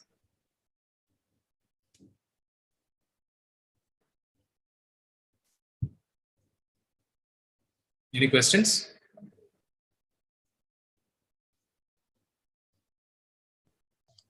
Sir, no, sir, but there are no questions, but the talk was very good. It was very good, and we learned so much. Thank you. Pleasure. Yes, sir. Welcome. Yes, sir. Anyway, feel free to write to me if you have any questions. Okay, I'm on LinkedIn as well. So all the best to all of you. Please do. This is a great time to be in the biosciences and biotech and biomed. This is the time when I think we're going to see a lot of action, and in India, we'll probably see a wave of devices and diagnostics coming up, like how pharma came up in India. Also, very big challenges coming up. So great opportunity to be young at this time and build on it. Okay, all the best to all of you. Okay. Thank you, Doctor. Thank you for joining us today. Thank you. Bye-bye.